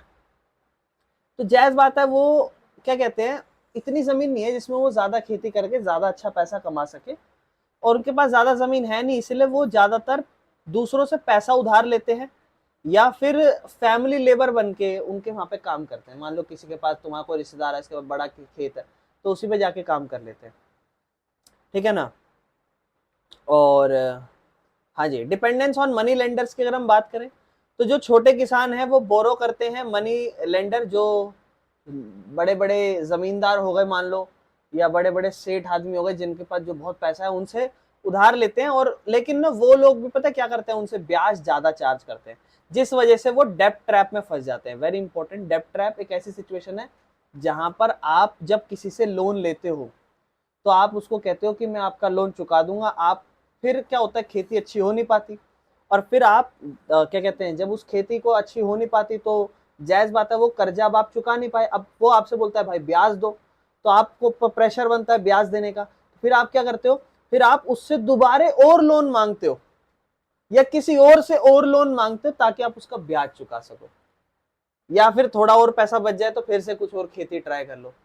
तो जब आप डेब्ट ट्रैप में कब फंसते हो आप, जब आपके पास एक ऐसी सिचुएशन आए, जब आप कैसी सिचुएशन में हो कि आपके ऊपर, ध्यान सुना, आपके ऊपर ऑलरेडी कर्जा है, आप ऑलरेडी किसी का ब्याज चुकाना है और उसके लिए आप कर्जा ले रहे हो, यानी कि आपको किसी का इंटरेस्ट पे करना है और आप उसके ऊपर और लोन लेकर इंटरेस्ट पे कर रहे हो। That is the situation of डेब्ट ट्रैप। क्लियर है, ठीक है ना। तो इस सिचुएशन में फंस जाते हैं लोग। कंक्लूजन क्या है? कंक्लूजन सिंपल है कि पालमपुर में बैकबोन है, पालमपुर की इकोनॉमी की बैकबोन फार्मिंग है, क्योंकि अगर फार्मिंग अच्छी हुई तो वहां पे आप समझ लो क्या कहते हैं, बहुत विकास है, बहुत सब बढ़िया चल रहा है। अगर खेती पूरे साल अच्छी नहीं हुई तो पूरा पालमपुर बहुत बुरे हालत में हो सकता है। लेकिन हम एक चीज और देखते हैं, ओवर यूज करते हैं हम रिसोर्स का, अनइक्वल लैंड डिस्ट्रीब्यूशन देखते हैं, छोटे किसान चैलेंजेस फेस करते हैं। फिर मॉडर्न फार्मिंग टेक्निक्स भी यूज करी जाती है, जैसे HYV सीड्स, फर्टिलाइजर, इरिगेशन को भी इंप्रूव हुआ है, लेकिन प्रॉब्लम भी है इससे। तो कुछ कुछ चीजें अवेलेबल भी हैं but side by side problem भी है। एक तो जमीन बराबर बटी हुई नहीं है ना, और आप देखोगे HYV सीड्स का यूज करते हैं, फर्टिलाइजर का यूज करते हैं, लेकिन उससे सॉइल की वैल्यू कम होती जा रही है, वो घटती जा रही है, ठीक है ना। चेंजेस अफेक्टिंग लैंड सस्टेनेबिलिटी इन पालमपुर, ऐसे चैलेंजेस जो अफेक्ट करते हैं लैंड की सस्टेनेबिलिटी पालमपुर में, मतलब चैलेंजेस, परेशानियां या प्रॉब्लम्स जो हमारी लैंड की सस्टेन, मतलब हमारी लैंड है ये कंटिन्यूस सही रहे, तो उस चीज को क्या चैलेंज कर रहा है, तो उस चीज को क्या परेशान कर रहा है, कौन सी चीज ऐसी जो बाधाएं डाल रही है इस चीज में। जैसे सिंपल सी चीज है, over use of chemical fertiliser and pesticides. हम एक्सट्रीम यूज कर रहे हैं केमिकल फर्टिलाइजर और पेस्टिसाइड्स का, जिससे जो सॉइल की फर्टिलिटी है वो क्या हो रही है, डैमेज हो रही है। ये पॉइंट आप लिख देना। इससे क्या क्या हो रहा है, देखो सॉइल डिग्रेड हो रहा है, इरोजन हो रहा है। पेस्टिसाइड्स भी हमें जो है हमारे क्या कर रहे हैं ना, हेल्पफुल माइक्रो ऑर्गेनिजम्स को जो कंट्रीब्यूट करते हैं सॉइल की फर्टिलिटी में, उसको डैमेज कर रहे हैं। मतलब जो हम पेस्टिसाइड्स का यूज करते हैं ना, ताकि हम क्या कर सकें, हम उसमें कोई डिसीजेस जो हो खेती में वो मार दे, लेकिन वो जो उसके अंदर माइक्रो ऑर्गेनिजम्स होते हैं जो हमारी नाइट्रोजन को फिक्स करने में मदद करते हैं, इंप्रूव करने में मदद करते हैं, ये उनको भी मार देते हैं। तो ये भी एक प्रॉब्लम है, ठीक है ना। दूसरा, over extraction of ground water. क्या हमने ये चीज नहीं पढ़ी? ये एक चैलेंज है कि नहीं है? बिल्कुल। जो हम कंटिन्यूअसली पानी ग्राउंड वाटर से निकाले जा रहे हैं तो वो धीरे धीरे और डिप्लेट होता जा रहा है, खत्म होता जा रहा है। तीसरी प्रॉब्लम की अगर हम बात करें, मल्टीपल क्रॉपिंग। मल्टीपल क्रॉपिंग एक ऐसी टेक्निक है जहां पर हम ग्रो करते हैं एक ही खेती में एक से ज्यादा एक साल के अंदर एक से ज्यादा खेती हम ग्रो करते हैं। मतलब एक पूरा साल है, एक पूरे साल में हम एक से ज्यादा 2 बार खेती कर दें एक ही खेत के अंदर, उसे मल्टीपल क्रॉपिंग कहा जाता है। इसमें क्या कहता है, कंटिन्यूअस अगर आप क्रॉपिंग करोगे तो सॉइल का न्यूट्रिएंट ज्यादा तेजी से कम होता जाएगा, क्योंकि अब उसको टाइम भी नहीं मिल रहा ना रीजनरेट करने का। लोग क्या करते हैं, लोग 3 महीने खेती करी, उसके बाद 1-2 महीने बाद फिर से दोबारा खेती करनी शुरू कर दी, जैसे खरीफ क्रॉप की करी फिर रबी कर दी, ऐसे ऐसे। तो एक ही साल में जब आप 2-2 खेती कर दोगे तो क्या सॉइल को थोड़ा बहुत टाइम मिला? मतलब आप किसी चीज पे कोई मशीन को कंटिन्यूअस यूज करोगे तो वो खराब होने के चांस पे आ जाएगी। क्यों? क्योंकि आप उसको रेस्ट नहीं दे रहे ना। तो सेम वही चीज इसके अंदर भी होती है, क्लियर है? तो वही सेम चीज, तो इस वजह से लोअर यील्ड आने लगेगी, मतलब रिजल्ट, पैदावार जो होगी वो कम होने लग जाएगी। तो मल्टीपल क्रॉपिंग भी एक प्रॉब्लम है हमारे लिए, ठीक है ना। हालांकि किसी किसी सिचुएशन में फायदा भी देती है मल्टीपल क्रॉपिंग। और चौथा, अनइक्वल लैंड डिस्ट्रीब्यूशन। ये हम पढ़ ही चुके हैं, चैलेंजेस। देखो ये सारे चैलेंजेस बार बार आ रहे हैं। अब मैं केमिकल फर्टिलाइजर का ज्यादा यूज करना, दूसरा, सभी बोलो, मल्टीपल क्रॉपिंग एक प्रॉब्लम है। तीसरा, ग्राउंड वाटर डिप्लेट होता जा रहा है या फिर ग्राउंड वाटर का ज्यादा यूज करना, over use of ground water. और चौथा क्या, लैंड का अनइक्वल डिस्ट्रीब्यूशन। तो अब उस प्रॉब्लम को दूर करते हैं, आओ। कहता है सिंपल सी बात है, ऑर्गेनिक फार्मिंग करो। ऑर्गेनिक मतलब ऑर्गेनिक फर्टिलाइजर का यूज करो, जैसे कि मैन्योर और कंपोस्ट। इसमें आप केमिकल फर्टिलाइजर से आप क्या करते हो, जब आप इसका यूज करोगे इंस्टेड ऑफ केमिकल फर्टिलाइजर, तो आपकी जो सॉइल की फर्टिलिटी है वो बढ़ेगी और पॉल्यूशन भी कम होगा और अच्छी सॉइल की हेल्थ भी बढ़ेगी। इसलिए खाद का यूज करो, मैन्योर ज्यादा अच्छा इंप्रूव करता है आपको। कहता है वाटर को कंजर्व करो, बचा के रखो। कैसे? रेन वाटर को बचाओ, है ना, या रेन वाटर हार्वेस्टिंग करो या ड्रिप इरिगेशन करो। वो याद है 8th में भी तो हमने साइंस में यही पढ़ा था। स्प्रिंकलर सिस्टम लगा दो, आप क्या करते हो, ढोल देते हो पूरा पानी, ज्यादा जगह तक फैल नहीं पाता तो स्प्रिंकल करो। आपने सुना भी होगा जब पौधों को भी पानी देते हैं तो कहते हैं वो छिड़क के देना चाहिए पानी, है ना, वो डायरेक्ट उसमें नहीं पूरा ढोला और मटके के अंदर या फिर वो गमला उसके अंदर पूरा पानी डाल दे, ऐसे नहीं करो। तो इस तरीके से पानी बचाओ। अगला, क्रॉप रोटेशन और एग्रो फॉरेस्ट्री करो। मतलब कहता है सेम क्रॉप्स को ईयर टू ईयर करने से बढ़िया क्रॉप में रोटेशन करो। वो था, अगर आप देखोगे, वो मल्टीपल क्रॉपिंग था। तो there is a difference between two terms. Multiple cropping एक ही साल के अंदर 2-2 खेती करना एक ही जमीन पे, लेकिन क्रॉप रोटेशन क्या है? क्रॉप रोटेशन मतलब सेम क्रॉप को आफ्टर ईयर इसी एक ही खेत पे उगाने से बढ़िया आपको बोलता है आपको प्रैक्टिस करनी चाहिए क्रॉप रोटेशन। जिस वजह से, मतलब एक साल किसी और चीज की खेती कर ली, फिर अगले साल किसी और चीज की। इससे होगा क्या, जैसे मान लो एक ए टाइप की खेती है और एक बी टाइप की खेती है। अगर आप ए टाइप की खेती को कंटिन्यूअस यूज कर रहे हो और बी टाइप की खेती का यूज नहीं कर रहे, तो ए टाइप की खेती, मान लो 2 न्यूट्रिएंट होते हैं, X nutrient, Y nutrient. X nutrient को भर भर के यूज करती है, वाई को तो यूज ही नहीं करती। तो इससे होगा क्या, जो ए टाइप की खेती है ना, वो इस मिट्टी के अंदर एक्स न्यूट्रिएंट को पूरा खा जाएगी, वाई बचेगा सिर्फ। लेकिन बी वाले की बात करें तो बी वाली क्या करती है, वाई वाले को खाती है और side by side x produce कर जाती है। तो एक साल अगर मैं वाई वाली खेती करूंगा तो वाई वाली खेती में मैं क्या देखूंगा कि वाई वाली खेती अगर मैंने करी तो वो वाई न्यूट्रिएंट खा रही है जो कि भरा पड़ा है, उसका भी यूज हो जाएगा। और साइड बाय साइड जो एक्स वाली खेती है उसको भी उसने प्रोड्यूस करा। यानी कि कुछ कुछ खेतियां ऐसी होती हैं जो नाइट्रोजन भी साइड बाय साइड प्रोड्यूस कर जाती है हमारे खेतों में। इसकी मैंने आपको पहले ही बात करी। तो इस चीज का यूज करना। उसके बाद कहता है एग्रो फॉरेस्ट्री करना, मतलब ग्रो करना ट्रीज को क्रॉप्स के साथ साथ भी, पेड़ भी उगाना जिससे सॉइल इरोड ना हो। क्योंकि जब बगल में आप देखो, बहुत से लोग ना खेतों के बगल में चारों तरफ पौधे भी, पेड़ पौधे उगा के रखते हैं जिससे हवा भी होती है, सॉइल को इरोड नहीं करती। कहीं पे बहुत ज्यादा आंधी तूफान आता है ना, वो भी एक प्रॉब्लम होता है। तो उस चीज के लिए, जैसे एक पूरा मेरे खेत का फील्ड है, इस फील्ड के चारों तरफ बड़े बड़े पेड़ लगा देना। जिससे मिट्टी वहीं रहे, क्योंकि जड़ें उसको कंट्रोल करके रखती है अपने आसपास, वो एक यूज करना। सस्टेनेबल फार्मिंग प्रैक्टिसेस क्या होती है? ऐसी खेती करना जिससे ज्यादा मतलब खेती भी अच्छी हो और ज्यादा डैमेज भी ना हो, ठीक है ना। मतलब गवर्नमेंट की पॉलिसीज अपनाओ, सब्सिडीज देगी गवर्नमेंट आपको, ठीक है ना, जिससे आप बेटर टेक्निक्स अपनाओगे, सरकार थोड़ी मदद करे आपकी। और एजुकेशन दे, एजुकेशन किस बारे में दे? कि सॉइल की हेल्थ को और वाटर को आप मैनेज कर सको, ताकि आप इंप्रूव कर सको फार्मिंग प्रैक्टिसेस। क्लियर है? इसके बाद देखो नेक्स्ट टॉपिक आया लैंड का डिस्ट्रीब्यूशन। अब देखो लैंड डिस्ट्रीब्यूशन की बात करें तो हम ऑलरेडी पढ़ चुके हैं, पालमपुर में जो लैंड का डिस्ट्रीब्यूशन है वो फार्मर्स में जो है बटा हुआ है, लेकिन वो इक्वली डिस्ट्रीब्यूटेड नहीं है। कुछ बहुत छोटी खेतियां हैं, कुछ मीडियम है, कुछ लार्ज फार्मर्स है डिफरेंट टाइप्स के। तो आओ एक एक करके पढ़ते हैं। अब देखो ये चीजें आप ऑलरेडी पढ़ चुके हो, बस कुछ नहीं है, रिवीजन हो जाएगी इनकी। स्मॉल फार्मर्स हमने अभी भी पढ़ा, जिनके पास 2 हेक्टेयर से कम की जमीन हो, ठीक है ना, या फिर मान लो 2 हेक्टेयर के आसपास जमीन है। मेजॉरिटी पॉपुलेशन पालमपुर में यही है। अब देखो ये हमने पहले नहीं पढ़ा ना, तो इसमें थोड़ा और डिटेल्ड में चलेंगे। बोलता है ये गरीब किसान जो है इनके पास लिमिटेड एक्सेस है कैपिटल का। लिमिटेड एक्सेस मतलब समझ रहे हो? मतलब इनके पास ज्यादा पैसा नहीं है। इनके पास जो पैसा होता है ना मॉडर्न इक्विपमेंट खरीदने का, सीड्स फर्टिलाइजर खरीदने का, ज्यादा पैसा नहीं है, गरीब है ना बेचारे, छोटे किसान है। दे mainly depend on family labour, family की लेबर पे डिपेंड करते हैं।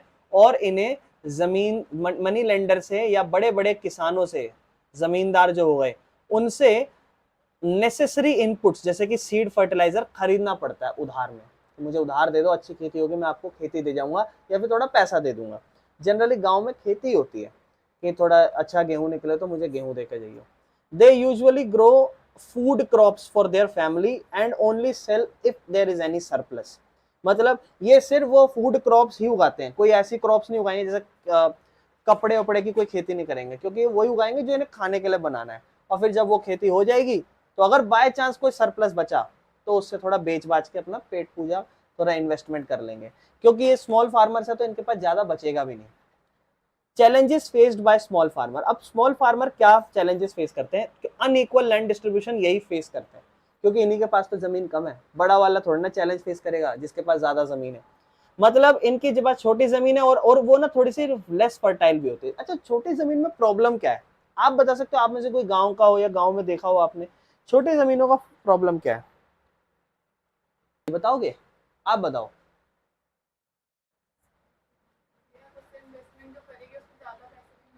एक तो ये पॉइंट भी है, उसके साथ साथ एक ये पॉइंट भी है, जब आपके पास छोटी जमीन होती है तो उस पर ज्यादा पैदावार नहीं होती।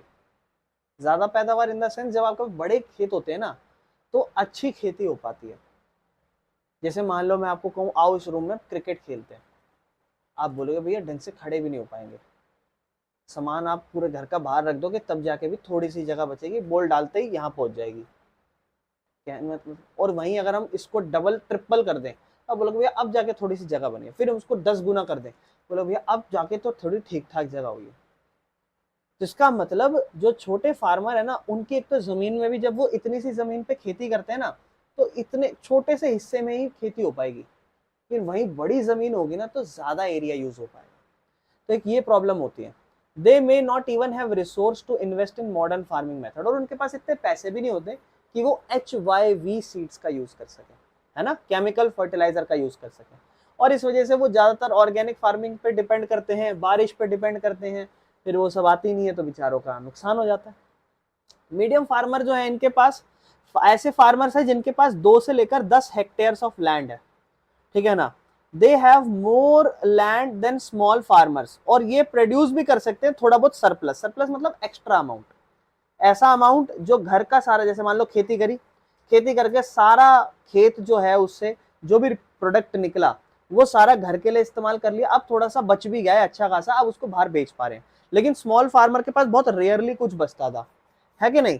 और इनके पास एक ठीक ठाक सरप्लस होता है कि वो उसको मार्केट में जाके बेच सकते हैं। कहता है मीडियम फार्मर्स के पास थोड़ा बहुत पैसा तो होता है, इसलिए ये HYV सीड्स का यूज कर लेते हैं, फर्टिलाइजर और मशीन का भी यूज कर लेते हैं। ये टेम्परेरी लेबर्स को भी हायर कर लेते हैं कि थोड़ा काम वाम ज्यादा पड़ रहा है तो ये रामू काकू आ जाइए जरा, थोड़ा सा समझ रहे हो, एक आध दिन के लिए मदद करा दिया, हफ्ते भर के लिए मदद करा दी, इस तरीके से।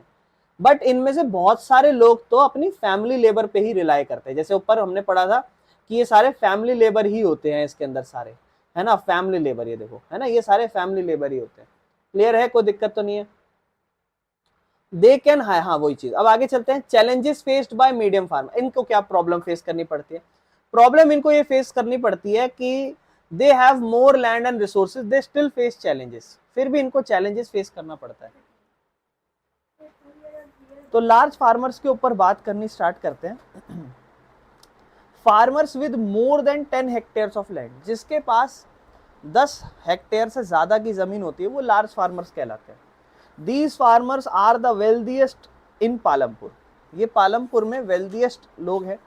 with access to large plots of land, goods and capital and the ability to invest in modern farming and technologies।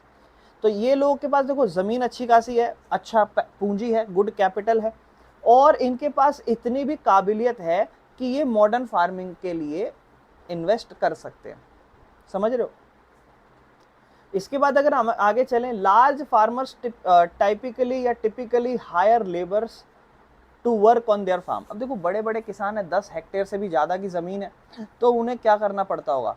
तो उन्हें लेबर चाहिए अपनी ज़मीन पे काम कराने के लिए। As they can afford to pay wages, और वो वेजेस को अफोर्ड कर सकते हैं, लोगों को दिहाड़ी दे सकते हैं, तो वो दिहाड़ी दे के लोगों से अपने खेतों में काम कराएंगे। They grow a wide variety of HYV seeds. अब खुद सोचो, पैसा भी बहुत है तो कौन सी सीड्स उगाएंगे? और क्या वो अपना इतना सारा जमीन पे अपने खुद का घर पालने के लिए खेती करेंगे, या सारा जो सीड्स जो भी प्रोड्यूस करेंगे अपने घर के लिए करेंगे? नहीं, वो कमर्शियल पर्पस के लिए, आगे जाके बेचने के लिए। And have a large surplus, और उनका सरप्लस भी लार्ज होता है, बहुत पैसा कमाते हैं, और फिर वही जो भी सरप्लस होता है उसको मार्केट में बेचते हैं और फिर क्या कमाते हैं? Profit. Challenges faced by large farmers, जो लार्ज फार्मर्स हैं वो क्या चैलेंजेस फेस करते हैं? देखो, despite having more land, large farmers may still face economic risk due to fluctuation in crop prices. एक रिस्क उन्हें हो सकता है कि देखो अमीर है, अमीर इंसान को क्या दिक्कत? अमीर इंसान को एक दिक्कत हो सकती है कि कभी कभी क्या होता है, इकोनॉमिक रिस्क हो जाता है, मतलब फ्लक्चुएशन इन क्रॉप प्राइसेस। जो क्रॉप के दाम हैं मार्केट में, वो हो सकता है जो एक्सपेक्टेशन थी आपकी इतने में बिकेंगे, हो सकता है उससे कम की उम्मीद में बिकें, और जब उससे कम की उम्मीद में बिकेंगे तो फिर आप मान लो, आप सोचो कि गेहूँ 10 रुपये किलो बिकेगा, मार्केट में गए इस वक्त 5 रुपये में बिक रहा है, तो फिर आपको लॉस हो सकता है, क्योंकि आपने सारा बिजनेस में रिस्क इतना बड़ा उठाया था कि बड़ा बड़ा मुनाफा होगा, और वो बड़ा मुनाफा नहीं हो रहा, तो हो सकता है वो भी लॉस में आ जाए। क्योंकि एक बड़ा व्यापारी, उसके पास बड़ा पैसा है, वो चाहेगा कि मैं बड़े बड़े लोन्स को उठा सकूंगा, वो चाहेगा मेरे पास बड़ा पैसा है तो मैं बड़ा रिस्क लेता हूँ बड़ा पैसा कमाने के लिए, और वो अगर मान लो उल्टी सिचुएशन, एडवर्स सिचुएशन पड़ गई, तो फिर उसको भी लॉस हो सकता है। दूसरा, दे में रिलाई ऑन एक्सटर्नल लेबर, क्या वो खुद पे रिलाई करते हैं? खुद की लेबर पे नहीं, बाहर की लेबर पे रिलाई करते हैं।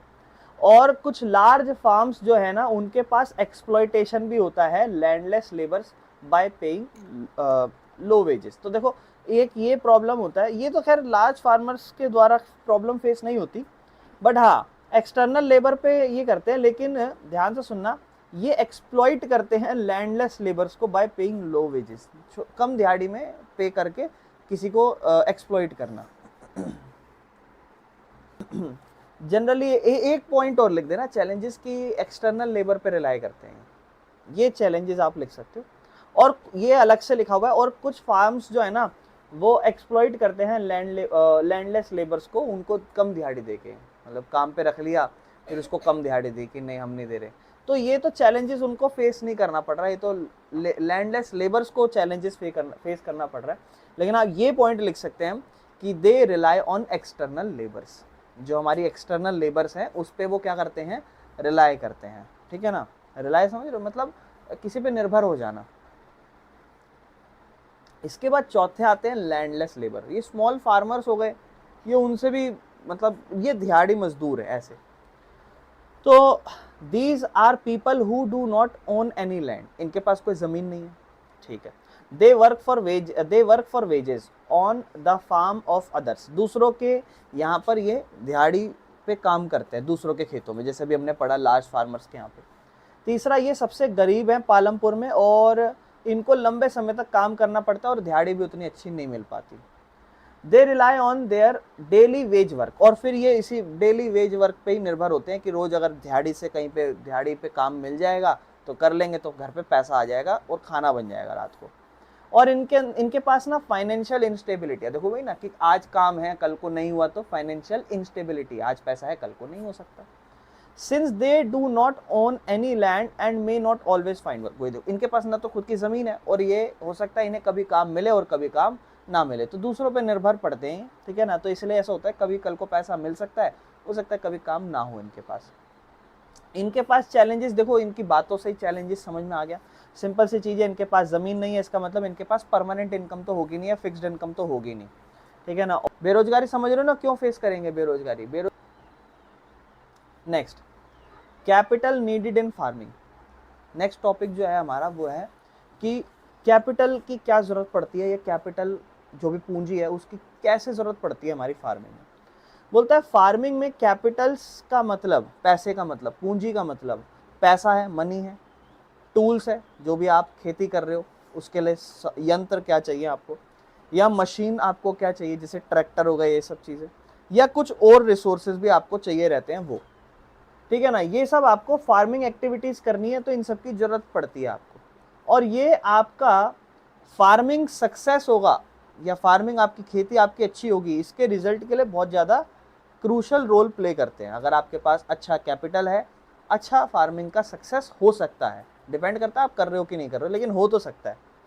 It helps to buy the necessary input and invest in the tools and technologies needed for the production. देखो वही चीज़ कि अगर आपके पास अच्छा कैपिटल है तो इससे क्या होगा, जायज़ बात है, जो भी इनपुट है, इनपुट मतलब जो भी आप एक खेती में सामान लगा रहे हो उस चीज़ में मदद मिलेगी, और इन्वेस्ट करने में टूल्स या टेक्नोलॉजी, कोई भी आप ट्रक खरीद रहे हो, सॉरी ट्रैक्टर खरीद रहे हो आप कोई भी, जिससे आपकी खेती अच्छी हो सकती है, उन चीज़ों के लिए आपको ये मदद करता है। यानी कि जो भी आपको प्रोडक्शन करनी है उसके लिए इनपुट चाहिए, सामान लगाना है किसी भी चीज़ के लिए। अगर आपको एक खिलौना बनाना है या आपको एक क्राफ्ट का भी वर्क करना है तो आप उसमें इनपुट्स लगाते हो और वो आपकी कॉस्ट होती है, पैसा होता है। अगर आपके पास वो अच्छा है तो आपके पास ये तो है कि आपके पास रिजल्ट अच्छा आएगा।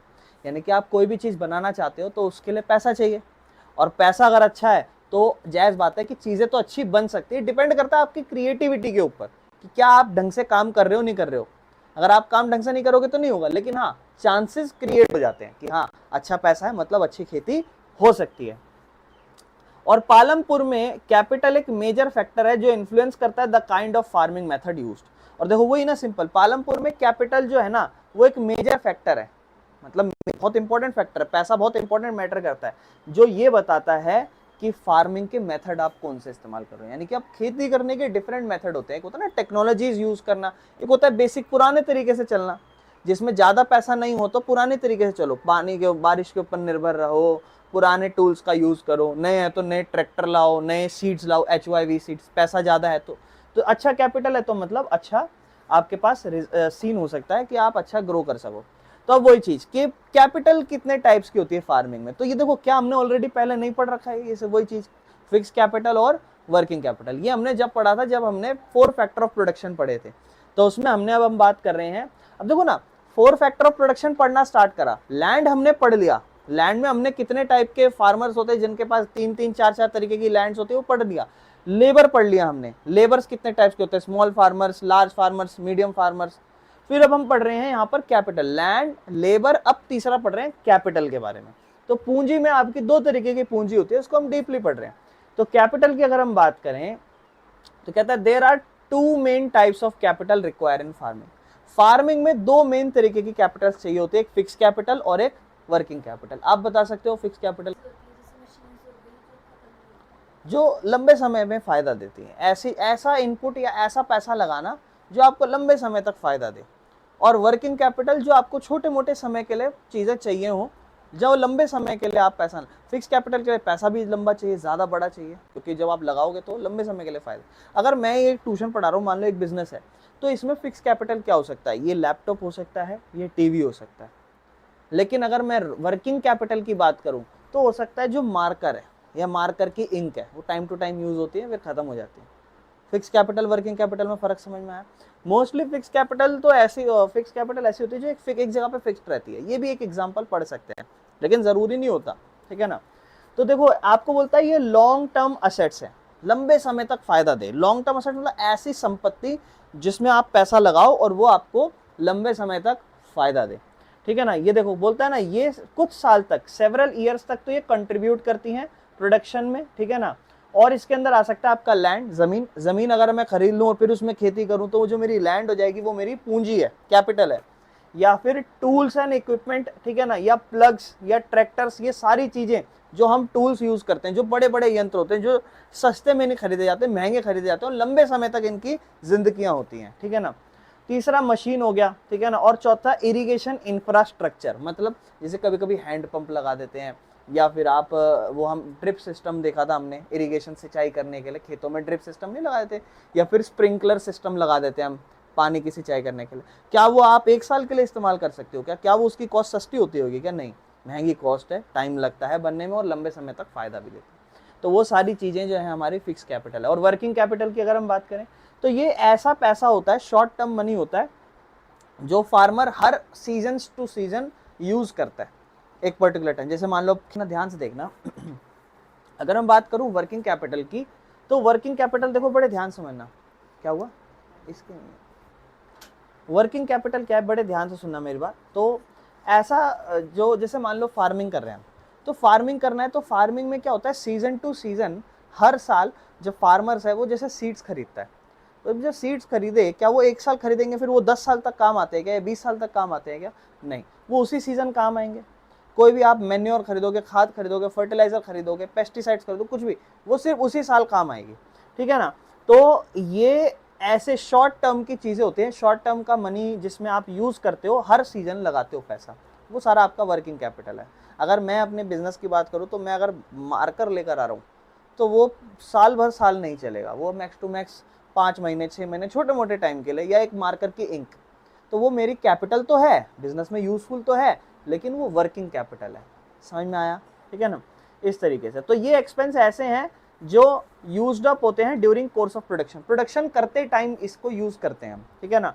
एग्जांपल है, जैसे अगर फार्मिंग की बात करें तो फार्मिंग में सीड्स जैसे HYV सीड्स का यूज करना, ठीक है ना।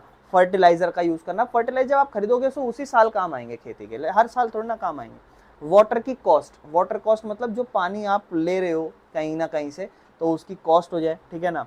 तो देखो वही ना, paying the use of water, tube wells को जब आप यूज करते हो तो उसकी कॉस्ट जो भी आई है उसका पैसा कराना, ठीक है ना। और लेबर कॉस्ट, अब लेबर कॉस्ट, आप लेबर को आज दिहाड़ी का आज ही पैसा दोगे ना, या इस सीजन का ही पैसा दोगे, ये थोड़ा ना आप अगले 5 सीजन के लिए उसको खरीद लोगे, ऐसा थोड़ा ना हो सकता ना। तो वही लेबर कॉस्ट, ठीक है ना, जो आपको मदद करेगी प्लांटिंग में या वीडिंग में या फिर हार्वेस्टिंग के टाइम पे। क्लियर है? तो यहाँ हमने पढ़ लिया, लैंड भी कंप्लीट कर लिया, लेबर भी कंप्लीट कर लिया, और अब हमने कैपिटल भी कंप्लीट कर लिया, ठीक है। Source of capital for farmers, अगर हम फार्मर्स की बात करें तो फार्मर्स के जो सोर्सेज हैं ये क्या होते हैं? सोर्सेज समझ रहे हो, sources of capital for farmer, मतलब जैसे मैं फार्मर हूँ तो फार्मर को पैसा चाहिए, पूंजी चाहिए, तो उसके लिए क्या सोर्सेज, कहाँ से ला सकता हो पैसा?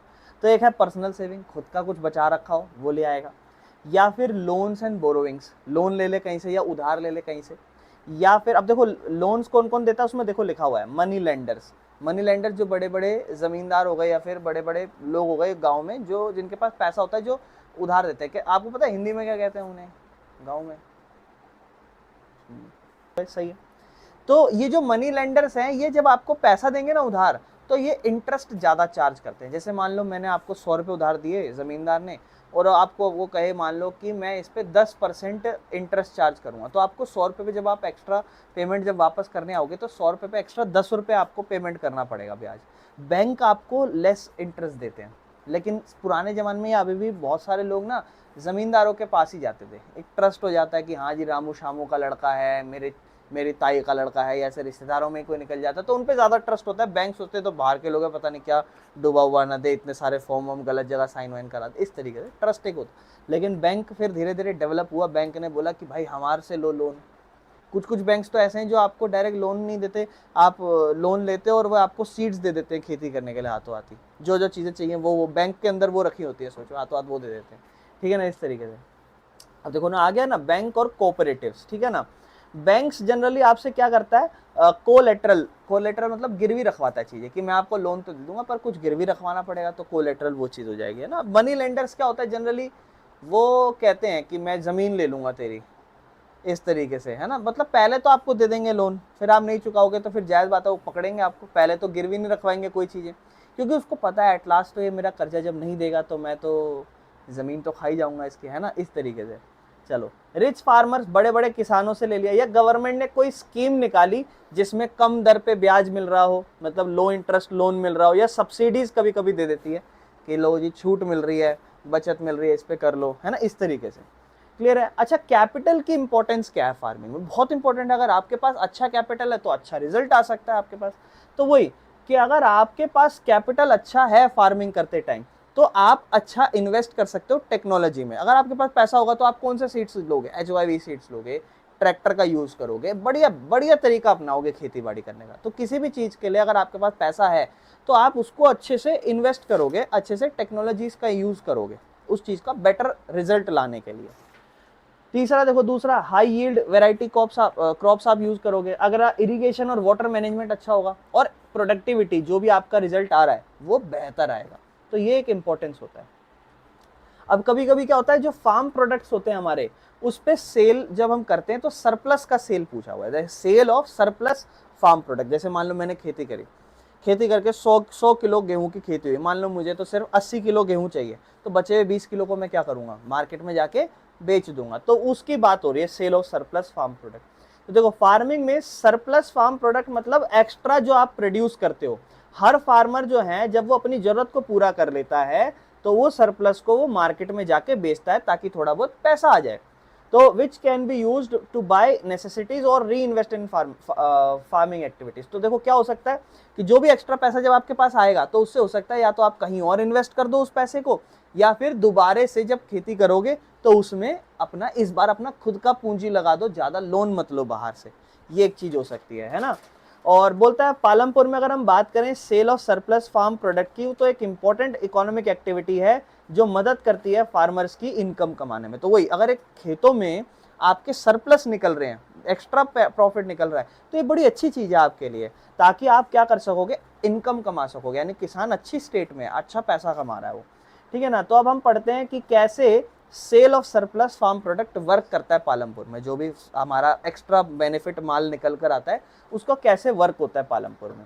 तो देखो, पहले तो what is surplus farm product, तो हमें ऑलरेडी पढ़ चुके हैं, है ना। एक्स्ट्रा पोर्शन सरप्लस का, देखो यहाँ लिखा हुआ है ना, कि जो भी हमारा एक्स्ट्रा पोर्शन होता है सरप्लस का, या एक्स्ट्रा क्वांटिटी होती है जब हम इस्तेमाल कर लें और उसके बाद भी थोड़ा बहुत बच जाए, वो हमारा सरप्लस कहलाता है। क्लियर है।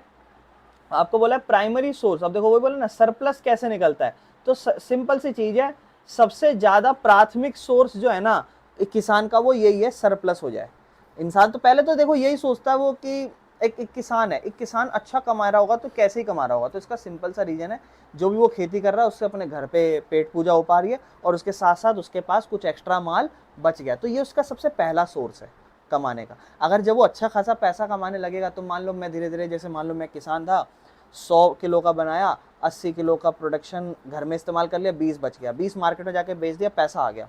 फिर अगले बार मेरे पास अगली बार खेती करने के लिए पैसा है ही, लेकिन उसके बाद एक्स्ट्रा 20 रुपये और आ गए मेरे पास। तो मान लो अगले साल फिर मैंने खेती करी, तो फिर मैंने खेती करके ऐसे मान लो 2-3 साल में मैंने 20-20 रुपये इकट्ठा करके बहुत सारे पैसे इकट्ठे कर लिए। अब चौथी बार मैं बड़ा ज़मींदार बन गया, अब मैं लोगों को लोन देता हूँ। तो ऐसे ही तो बनते हैं बड़े बड़े जमींदार, रिच फार्मर। समझ में आया, ये कहानी होती है। तो प्राइमरी सबसे पहला जो सोर्स होता है इनकम का, वो किसी भी किसान का यही होता है कि जब से उनका एक्स्ट्रा कमाई आने लगे, यही उनका प्राइमरी सोर्स है। कोई किसान रिक्शा चला के थोड़ी ना पैसा कमाएगा, प्राइमरी सोर्स ये थोड़ी ना कहेगा जी मेरी प्राइमरी सोर्स खेती तो मैं करता हूँ, लेकिन जो मेरा प्रॉफिट हो रहा है, मेरी मेन इनकम, वो मेरे रिक्शा चला के हो रहा है, ऐसा थोड़ी ना कहेगा कोई भी किसान। समझ रहे हो मैं क्या कहना चाह रहा हूँ? क्लियर है आपको बात, समझ में आई? वही चीज। हाउ इज सरप्लस प्रोड्यूस और sold in farm, how is surplus produce sold in Palampur, मतलब जो भी हम प्रोड्यूस कर रहे हैं एक्स्ट्रा, अब उसको मार्केट में कैसे बेचते हैं। तो देखो सिंपल सी बात है कि जो सरप्लस है उसको कैसे बेच सकते हैं, उसके स्टेप होते हैं। तो सबसे पहले फार्मर्स जो है ना हार्वेस्ट करते हैं, कटाई करते हैं खेतों की।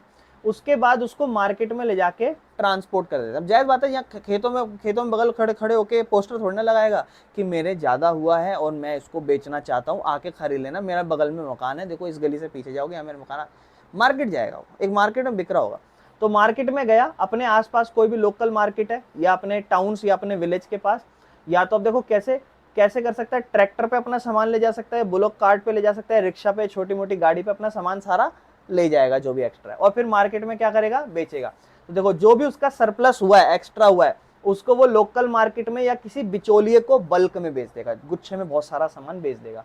और जो भी होगा, अब देखो जो भी प्राइस उसको मिलेगा, जैसे मान लो मार्केट में भी जाएगा तो जायज बात है ना, अलग अलग प्राइस पे लोग खरीदेंगे, तो वो भी डिपेंड करता है, फ्लक्चुएट हो सकता है वो भी प्राइस। मतलब जब मार्केट में गया बेचने, तो मार्केट में जब वो गया, उसने सोचा कि मेरे पास 20 किलो एक्स्ट्रा है, 1 किलो मैं 100 रुपये में बेच दूंगा मान लो, तो 20 किलो के हिसाब से मैं कितने रुपए कमा लूंगा, 2000 रुपये कमा लूंगा, क्योंकि 1 किलो से मेरे पास है और 20 किलो टोटल बेचना है।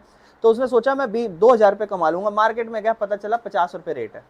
वो सोचा अरे 50 रुपये में बेचूंगा तो सिर्फ मेरी कमाई 1000 रुपये। यानी कि मार्केट में जब आप जाते हो बेचने तो रेट ऊपर नीचे हो सकता है।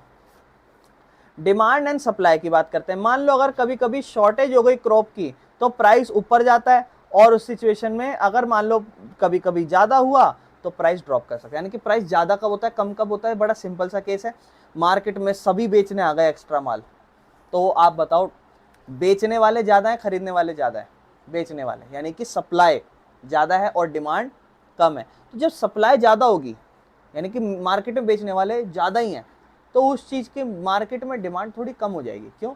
जैसे खरीदने वाले लोग 50 हैं और बेचने वाले 100 लोग हैं, तो बताओ खरीदने वाले डिमांड कम है और सप्लाई ज़्यादा है। तो जब डिमांड कम है और उस चीज़ की सप्लाई ज़्यादा है, तो लोग जो है ना वो कहेंगे यार मैं चाहूँ तो इससे भी खरीद सकता हूँ, इससे भी खरीद सकता हूँ, इससे किससे भी खरीद सकता हूँ, क्यों ना मैं जाके बार्गेनिंग कर लूँ। जैसे मान लो मार्केट में सारे 100 के 100 जो भी बेचने वाले ना, सबने 10 रुपये का दाम फिक्स करा। सबने कितने का दाम फिक्स करा? 10 रुपये का। तो मैंने सोचा कि अगर मैं 10 रुपये में खरीदूंगा, क्यों ना मैं किसी को ऑफर करूं कि मुझे 9 रुपये में बेच दो, 8 रुपये में बेच दो। तो मैं किसी किसान के पास गया, उसको मैंने बोला तो मेरे 10 रुपये तो हर जगह मिल रहा है, मैं आपसे क्यों खरीदूं? वो बोलेगा ये अच्छी क्वालिटी है। वो मैंने कहा नहीं, मुझे नहीं फर्क पड़ता, 8 रुपये में बेच रहे हो तो बेच दो। आपने उसको एक ऑफर दे दिया। अब डिपेंड करता है वो क्या सोचेगा। वो सोचेगा यार कि मार्केट में कितने लोग बेच रहे हैं, 100 लोग बेच रहे हैं और खरीदने वाले सिर्फ 50 हैं। अगर इसने कहीं और से जाके खरीद लिया तो मेरा तो पूरा का पूरा माल ऐसे ही रह जाएगा। क्यों ना मैं इसको 9 रुपये में बेच दूँ, 8 नहीं। उसने 8 दिया, मैं बोला अरे चलो 9 रुपये में खरीद लो, मेरा तो फिर भी फायदा ही हो गया ना अगर मैं 9 रुपये में भी खरीद लूंगा तो, क्योंकि मैंने तो 10 रुपये में बेच रहे थे सारे। तो सप्लाई क्या हो रही है मार्केट में ज़्यादा, डिमांड कम है, तो प्राइस क्या होने लग जाएगा, गिरने लग जाएगा। लेकिन अगर खेती अच्छी नहीं हुई तो जो बेचने वाला है अब वो चौड़ में जाएगा, हाँ जी आ जाओ कोने मार्केट में, इतने का बेचूंगा, इससे कम बिल्कुल नहीं बेचूंगा, खरीदना तो खरीदो नहीं तो आगे जाके ले लो। अब उसको पता है इस बार बेचने वाले लोग क्या है, कम है, तो वो खरीदेगा ही नहीं। मतलब वो क्या कहते हैं, वो उससे ही खरीदेगा, किसी और से नहीं खरीदेगा, और उसको महंगे में भी खरीदना पड़ेगा। यानी कि किसी सिचुएशन में सप्लाई वाले ज़्यादा खुश, किसी सिचुएशन में सप्लाई वाले ज़्यादा दुखी। लेकिन गवर्नमेंट फिक्स प्राइस करती है, जैसे हम एमएसपी कहते हैं, जो हम आगे की क्लासों में पढ़ेंगे। लेकिन आप अभी इतना ध्यान रख लो, प्राइस ऊपर नीचे होते हैं, डिपेंड करता है डिमांड और सप्लाई पे। तो अब समझ में आया प्राइस डिमांड और सप्लाई पे कैसे डिपेंड करता है। कोई दिक्कत इसमें? क्लियर है? पूछना है? आगे चलते हैं। सीजनल अवेलेबिलिटी, मतलब कभी कभी जो क्रॉप्स होती हैं वो लार्ज क्वांटिटी में आपके पास क्या होती है, अवेलेबल होती हैं, जिससे प्राइस इफेक्ट पड़ता है। मतलब सीजन अवेलेबिलिटी, कभी कभी क्या होता है सीजन नहीं होता। अच्छा आप कभी भी देखो, जैसे सीजन शुरू होता है तो स्टार्टिंग में आप देखते हो आम आते हैं, अब जैसे आने वाले हैं, आप बताओ आम जब स्टार्टिंग में आने वाले हैं वो सस्ते आएंगे महंगे आएंगे? फिर एक टाइम बाद मार्केट में थोड़ा सा हो सकता है, जब हर दुकानों पे आपको नजर आएंगे तो हो सकता है कि पहले जितना तो महंगा नहीं मिले। तो समझ रहे हो, सीजन पे भी डिपेंड करती हैं चीज़ें। या अगर मान लो आप गर्मी का टाइम है, आपका गाजर का हलवा बनाने का मन कर रहा है, पहली चीज़ आपको फील भी नहीं आएगी, बोले भैया गर्मी में पसीनों का छी नहीं मज़ा, लेकिन फिर भी बाय चांस शादियों में तो उस टाइम पे गाजर सस्ती मिलती होंगी क्या मार्केट में, क्योंकि हो सकता है भाई उसकी खेती नहीं है, तो हो सकता है महंगी मिले। जब वो सीजन होता है तब वो सस्ती मिलती है। तो सीजन पे भी डिपेंड करती हैं चीजें, कोई दिक्कत तो नहीं है। नेक्स्ट, क्वालिटी ऑफ प्रोडक्ट, और जायज बात है क्वालिटी तो मैटर करती है ना, ठीक है ना। चलो नेक्स्ट आगे चलते हैं, ये थोड़ा सा गलत लिखा हुआ आ गया। नेक्स्ट, अब पॉइंट है ना कि वो जो सरप्लस का माल है उसे खरीदता कौन है। ये तो हमने बेचने की बात कर ली, उसे खरीदता कौन होगा। तो अगर हम बात करें who boys the surplus product, जो सरप्लस का प्रोडक्ट है वो खरीदता कौन है, तो कहता है जो सरप्लस का प्रोडक्ट है वो कौन खरीदता है, कहता है वो डिफरेंट बायर्स खरीदते हैं, अलग अलग लोग हैं खरीदने के लिए। मार्केट में लोकल कंज्यूमर जैसे आप हो गए, मैं आपको लोकल नहीं कह रहा, लोकल इन द सेंस जो आप अपने मार्केट में रह रहे हो उसके बाहर जो दुकान होगी वो लोकल शॉप है आपकी। लोकल मतलब घटिया क्वालिटी की नहीं, लोकल इन द सेंस आपकी लोकेलिटी में, आपके आसपास मोहल्ले में जो है उसे हम लोकल शॉप्स कहते हैं। तो हम जब कोई बोले ना बाहर जाके लोकल शॉप से लिया, तो कोई बोलेगा तू लेकर आ लोकल शॉप से, मैं क्यों लूँ, मैं तो ओरिजिनल अच्छी शॉप से लूंगा। तो इसका मतलब ये नहीं है, बुरा मत मान जाना कोई आपको कह दे ऐसे, समझ रहे, समझ में आया ना। Local consumer, local consumer in the sense के जो उस मार्केट के आसपास होंगे वो लोग खरीदेंगे। दूसरा, मिडल मैन एंड ट्रेडर्स, जो व्यापारी है। जैसे मान लो तो गांव में हो रही है खेती, तो गांव में थोड़ा ना लोग खरीदते होंगे, वो तो सारे खेती कर रहे हैं, तो वो लोग वहाँ पे मिडल मैन, बिचौलिए, जो सामान खरीद के आगे जाके किसी और दुकानदारों को बेच देते होंगे। या ट्रेडर, व्यापारी आते होंगे गांव में बोल और खरीदते होंगे सारा सामान और उसको शहरों में ले जाके बेच देते होंगे, तो ये लोग हो गए। अगला, होलसेल मार्केट और स्टोर। तो देखो ना कौन कौन खरीद सकता है, होलसेल में खरीदते हैं कुछ लोग, बल्क में, झुंड में, गुच्छे में बहुत सारा, और स्टोर्स, स्टोर्स में मतलब आगे जाके दुकानों के स्टोर्स में बिकते हैं इस तरीके से। बाकी लोकल शॉप्स। तो बायर्स कौन कौन से हो सकते हैं, ये सभी लोग बायर्स हो सकते हैं, क्लियर है। लेकिन इसमें भी चैलेंजेस आते हैं। जो सरप्लस का माल आप बेच रहे हो तो बेचते टाइम क्या चैलेंजेस आते हैं। हाँ, पहला चैलेंजेस हमने ऊपर ही पढ़ा था, फ्लक्चुएटिंग प्राइस, प्राइस ऊपर नीचे होता है क्योंकि वो किस पे डिपेंड करता है, डिमांड और सप्लाई पे। डिमांड अगर ज्यादा है तो चीज का दाम बढ़ेगा, डिमांड ज्यादा है तो उसका दाम कम हो जाएगा। जिस चीज की डिमांड ज्यादा होगी तो लोग उसे ज्यादा खरीदने जाएंगे, तो जो बेचने वाला होगा वो इस चीज का फायदा उठा के उस चीज को और महंगा बेचेगा, है कि नहीं। तो डिमांड और सप्लाई पे पहला। दूसरा, डिपेंडेंस ऑन मिडल मैन, बिचौलिए पे भी डिपेंड करता है। आपको गांव से डायरेक्ट जब चीजें मिल रही होती है यहाँ पे, मान लो एक दुकान में मैंने कहा, मान लो खेत, मेरे भाई जैसे एक ए बंदा है, इसने खेती करी, खेती करके इसने माल बेचा, इससे एक बिचौलिए ने आके खरीदा, उसने शहर तक पहुंचाया, शहर से फिर और बड़े शहर में पहुंचाया। तो ये सब बीच में जो लिंक चेन जुड़ी हुई है, ये सब किसके, मिडल मैन। जब ये एक दूसरे से खरीदते जा रहे होंगे तो ये अपना भी तो प्रॉफिट कमाएंगे। मान लो 8 रुपए का माल तैयार हुआ, पहले बिचौलिए के पास, मिडल मैन के पास गया, उसने 10 का कर दिया, 10 से अगले वाले को उसने 12 का बेचा, 12 से उसने 14 बेचा, जब आपके पास आया तब वो 20 रुपए का हो गया। तो समझ रहे हो कैसे चैलेंजेस आते हैं। तो जितने ज्यादा मिडल मैन होंगे जिस चीज पे, उसमें उतना ज्यादा लॉस होने का, मतलब आपको महंगा होने का चांस है, क्लियर है। अगला, limited access to bigger markets. तो एक बेचने में भी ये प्रॉब्लम होती है, कभी कभी बड़ी बड़ी मार्केट्स में हम एक्सेस नहीं ले पाते, ज्यादा बड़ी मार्केट्स में हम एंटर नहीं कर पाते। देखो ना, सम फार्मर्स जो हैं वो, जायज बात है, वो अपने ट्रांसपोर्ट करते हैं अपने सरप्लस को टू बिगर और मोर प्रॉफिटेबल मार्केट, जो रिस्ट्रिक्ट कर देती है ability to earn more profit from the sale of surplus product. देखो वही है, जैसे फार्मर्स जो है ना, उनके पास इतना रिसोर्स नहीं है कि वो बड़ी डायरेक्ट मार्केट, अब देखो जितने का आप गेहूं या खरीद रहे हो कुछ भी है, ये अगर किसान डायरेक्ट आपको बेचे ना तो बहुत अमीर हो जाएगा वो। क्यों, या मान लो जो भी चीजें कहीं पे भी बन रही है, कोई भी चीज, कुछ भी, अगर आप जीन्स टी शर्ट की जो भी आपके आसपास फैक्ट्री हो वो आप सब नोटिस करो, जो जीन्स सब बन के तैयार हो रही है एक अच्छी अच्छी कंपनी की भी, वो 500-600 में प्रोड्यूसर बेच देता है, लेकिन वही मार्केट में जाके 1400-1500 रुपए की कहीं नहीं जाती, 900 रुपए का। अगर वो 400-500 रुपए की जीन्स डायरेक्ट वो मार्केट में जाके किसी कंज्यूमर को बेच दे, 1000 में भी बेच दे, 800 में भी बेच दे, तो उसका फायदा है। जब वो 400-500 की किसी दूसरे होलसेलर को बेचता होगा तो कितने बेचता होगा, 600 रुपए में हद से, 700 रुपए में हद से, 1000-1200 में थोड़ा ना बेचता होगी। 1000-1200 में पता है कौन बेचता है, रिटेलर, जो ज्यादा प्रॉफिट कमाते हैं। तो मेन इनकम जो है ना वो रिटेलरों की होती है, या बड़े बड़े होलसेलरों की होती है। लेकिन जो प्रोड्यूसर है, मैन्युफैक्चरर है, जो चीजों को बना रहा है, वो ज्यादा नहीं कमा पाता, कि जब वो बनाता है उसके बाद वो किसी बड़े होलसेलर को बेचेगा, फिर होलसेलर से होलसेलर, होलसेलर से दूसरे होलसेलर, ऐसे होलसेलर जा जाके फिर रिटेलर के पास आता है। तो वो इतने पहुंचते पहुंचते प्राइस बढ़ता है। तो अगर डायरेक्ट सोचो किसी से डायरेक्ट जाके खरीद लो तो फिर वो चीज सस्ती नहीं मिलेगी। तो ये एक प्रॉब्लम आती है, limited access to bigger market. किसानों के पास डायरेक्ट बड़ी मार्केट में नहीं घुस सकते, वो कैसे घुसेंगे, उनको नॉलेज ही नहीं है। वो तो बस इतना सोचते हैं बगड़ जाके किसी मिडल मैन को बेच दिया, वो आगे जाके चीज़ों को बिकवा देगा, कोई दिक्कत तो नहीं है। स्टोरेज का भी इशू होता है, बंदे के पास ज़्यादा जगह नहीं होती स्टोरेज की, वो सोचता है सस्ते में बेच बाच के ख़त्म करो, तो ये भी एक प्रॉब्लम होती है हमारे पास। क्लियर है? इसके बाद इम्पोर्टेंस क्या है, समझ रहे हो? इम्पोर्टेंस सिंपल सी है, इस चीज इम्पोर्टेंस समझ रहे हो? जो भी आप एक्स्ट्रा माल सरप्लस जो भी आप बेच रहे हो उसका इम्पोर्टेंस क्या है, उसका फायदा क्या है?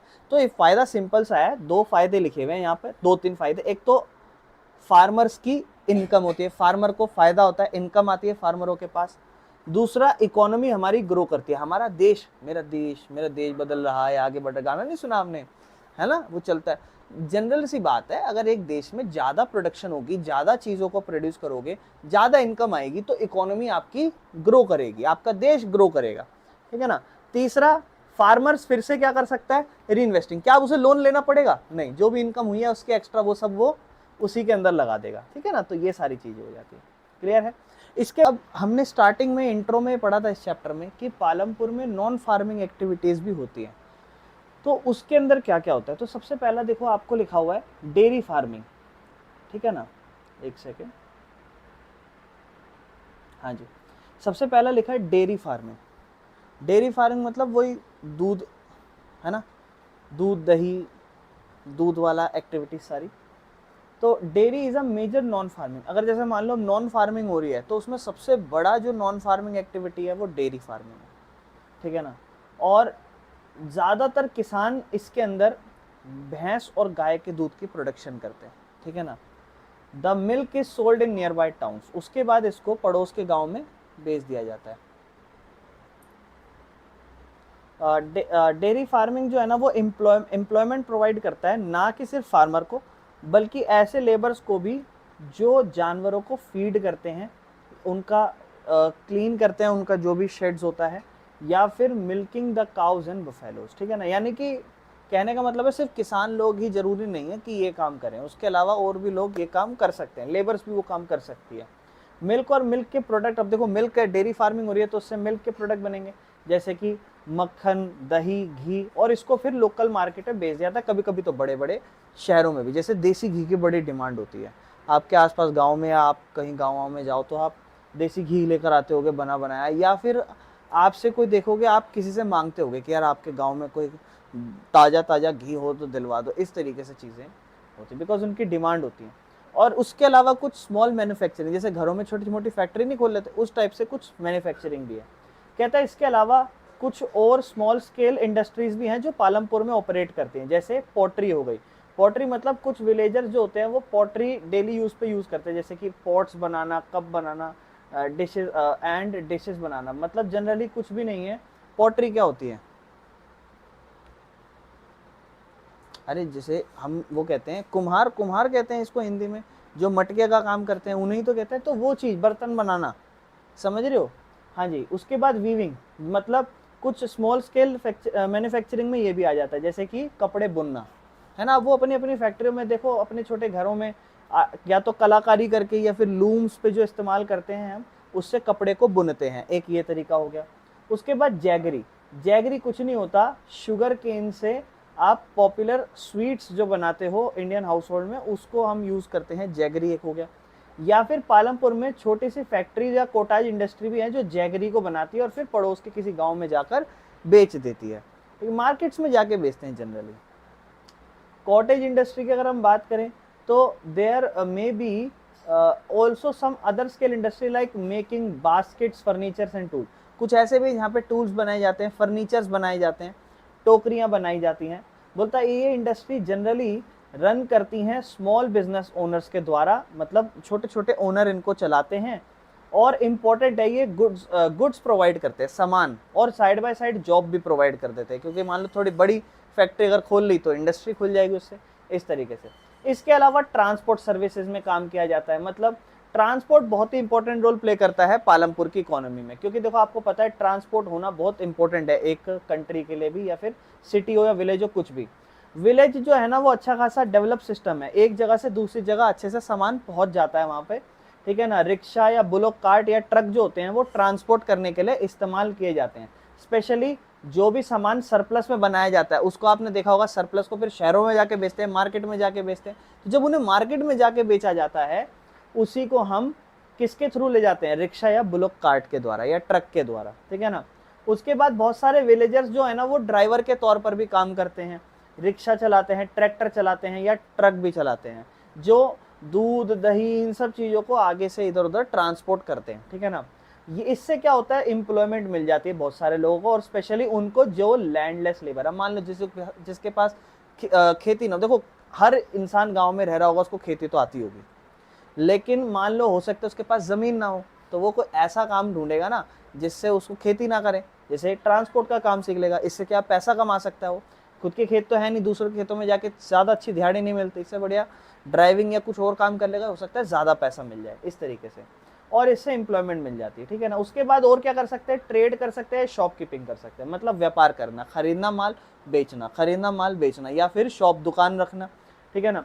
तो जैसे कुछ कुछ ऐसी दुकान होती हैं जो जैसे ग्रोसरीज की दुकान हो गई, है ना, जो डेली खाने पीने की चीज़ होती है, या कपड़ों की दुकान हो गई, या कोई बीज या फर्टिलाइजर की दुकानें हो गई, क्योंकि ज़्यादातर गाँव किसान है, वहाँ पे खेतियाँ होती हैं, तो लोग आके फर्टिलाइजर खरीदते होंगे, सीड खरीदते होंगे, तो उसी की दुकान खोल ली।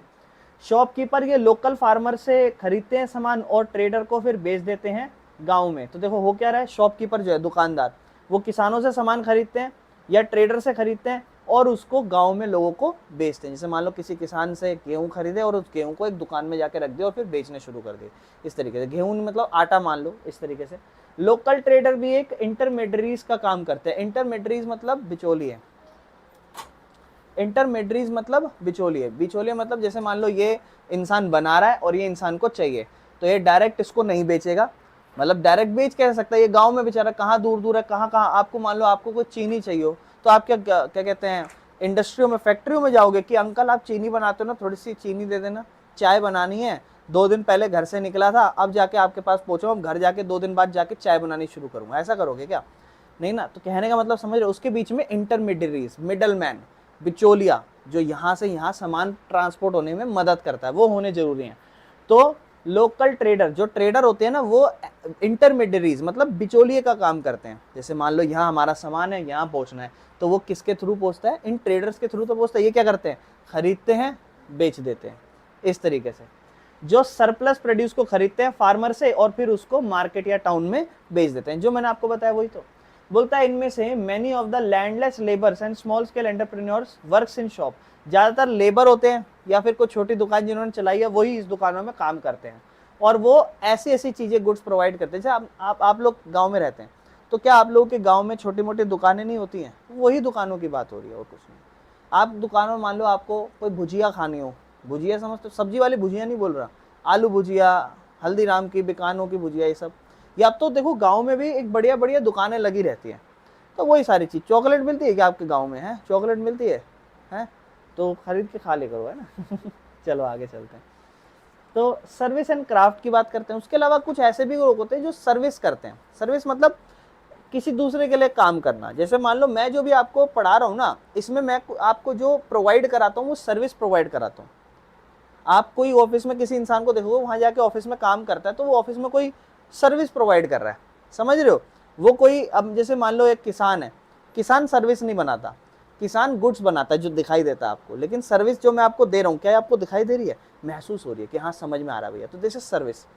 तो सर्विस और क्राफ्ट के काम भी होते हैं। तो देखो कुछ कम्युनिटी मेंबर है, जैसे कि मान लो टेलर हो गया, गांव में ये भी तो हो सकते हैं टेलर, तो वो क्या करते हैं, वो आप कपड़ा देते हो, आपको कपड़े बना के दे देते हैं, तो ये सर्विस हो गई एक तरीके से, है ना। जो भी वो बनू रहे हैं, आपका पूरा कपड़ा तैयार हो जा रहा है, वो कपड़ा थोड़े ना बना रहे हैं, वो तो बना बनाया कपड़ा आप दे रहे हो उनको, है ना, तो वो सर्विस कर रहे हैं इस चीज़ पे। या कारपेंटर हो गए, जो फर्नीचर को रिपेयर करते हैं, फर्नीचर बनाते हैं, तो मान लो जो भी क्या कहते हैं कारपेंटर होगा, वो सर्विस प्रोवाइड करेगा, तो ये भी काम करते हैं। कुछ ब्लैक स्मिथ होते हैं, जो मेटल या टूल्स बनाते हैं, या बर्तनों को बना के तैयार करते हैं, रिपेयर करते हैं, ठीक है ना। कुछ बार्बर्स हो गए, बार्बर जो मोची होते हैं, है ना, जो आपके जूतों के बाल काटते हैं, नहीं, अच्छा ऐसे बार्बर्स हो गए, या टेलर्स हो गए, जो आपको पर्सनल सर्विस देते हैं पालमपुर में, बार्बर जो आपके बाल काटते हैं, ठीक है ना। और ये सर्विस जो है ना आपकी लाइवलीहुड, जीने के लिए, या फिर कलाकार जो भी होगा, या फिर जनरली आपके जो आपको गांव है उसमें आपको जीवित रहना है, आपको लाइफस्टाइल बढ़ाना है आगे, या जैसे भी जीवन जीना है, उन सभी चीज़ों के लिए ज़रूरत जो भी चीज़ें चाहिए वो सब गांव में प्रोवाइड होती हैं इन सब चीज़ों के द्वारा, ठीक है ना। इसके बाद कहता है चैलेंजेस क्या है नॉन फार्मिंग के। जैसे हमने पढ़ा फार्मिंग में क्या चैलेंजेस थे, ऐसे ही नॉन फार्मिंग में क्या चैलेंजेस हैं। तो अगर हम नॉन फार्मिंग के चैलेंजेस पढ़ेंगे तो सिंपल सी चीज़ है, यहाँ भी एक प्रॉब्लम है कैपिटल इन्वेस्टमेंट की। क्योंकि अगर आप कोई छोटी सी फैक्ट्री भी खोलो, मान लो अगर आपको डेयरी फार्मिंग भी करनी है, उसके लिए भी क्या चाहिए, गाय भैंस चाहिए, खरीद के तो लाओगे ना, ऐसा थोड़ा ना अपने आप पैदा होकर आपके पास आ जाएगी फिर आप पकड़ लोगे। पालते हो उसको, लोग मेंटेन करते हैं अपनी गाय भैंसों को, है ना, खाना वाना खिलाते हैं, तमीज़ से पेश आते हैं, उनको पुचकारते हैं, फिर सुबह दूध निकाल लेते हैं। कहने का मतलब है मेंटेनेंस चाहिए और कैपिटल भी पैसा, शुरुआत में पैसा चाहिए, चाहे आप फार्मिंग एक्टिविटीज़ करो नॉन फार्मिंग, पैसा तो चाहिए। ये हो सकता है किसी में ज़्यादा पैसा चाहिए हो और किसी में कम पैसा चाहिए हो। दूसरा एक ये चैलेंज है, दूसरा मार्केट एक्सेस होने का, कि देखो जो जो भी छोटी इंडस्ट्रियां हैं उनको थोड़ी सी डिफिकल्टी फेस करनी पड़ती है बड़ी मार्केट से। मतलब जैसे मान लो मार्केट है, अब कोई छोटा बिजनेस खोल रखा है, तो जब कोई छोटा बिजनेस खोल के रख रखा हो तो वो बड़ी मार्केट में एकदम से जा सकता है क्या, जो भी गांव में बिजनेस खोल के बैठे हैं क्या वो बड़ी मार्केट खोल सकते हैं कि नहीं। तो एक प्रॉब्लम होता है मार्केट एक्सेस नहीं हो पाता ज़्यादा, इनको एक ये प्रॉब्लम रहती है। बाकी एक सीजनल डिमांड ऐसी रहती है, मतलब कुछ नॉन फार्मिंग एक्टिविटी जैसे पॉटरी वीविंग हो गई, ये सीजनल डिमांड होती है, जब सीजन होता है इनकी तभी डिमांड होती है। जैसे मान लो कोई भी कपड़े की दुकान है, मान लो आप सिर्फ सर्दी के कपड़े बनाते हो, या मान लो आप सिर्फ गाँव में पैंट कोट बनाते हो, तो उसकी डिमांड पूरे टाइम पे होगी कि आप पैंट कोट खरीद के क्या खेती करने जाओगे, या आप रिक्शा तांगा चलाने जाओगे, नहीं ना, शादी के लिए लोगे वो, है कि नहीं। तो समझ रहे हो मैं क्या कहना चाह रहा हूँ। तो इसलिए अनएम्प्लॉयमेंट भी एक सिचुएशन फेस करी जा सकती है। कहने का मतलब है चैलेंजेस हम क्या फेस करते हैं नॉन फार्मिंग में, पहला कैपिटल, क्योंकि ज़रूरी नहीं है, इसके लिए भी पैसा चाहिए। दूसरा मार्केट एक्सेस, मतलब ज़रूरी नहीं है आप मार्केट, तो जैसे मान लो आप बिजनेस तो खोल के बैठ गए पर वो बड़ी जगह पे खुलना चाहिए था, मार्केट बड़ी होनी चाहिए थी, ये एक प्रॉब्लम हो सकती है। तीसरा सीजनल डिमांड, डिमांड भी जो है वो थोड़ी सी सीजनल होती है। तो 3-4 प्रॉब्लम हो सकते हैं, ठीक है ना। कुल मिला के हमारा जो पालमपुर चैप्टर है वो कंप्लीट हो चुका है। अब हम लोग इसकी प्रॉब्लम्स डिस्कस करेंगे। इसमें ज़्यादा कुछ नहीं था, बेसिक सा छोटा सा कुछ टॉपिक था, और अब आपको जो भी डाउट्स होंगे आप मुझसे वो क्लियर करना।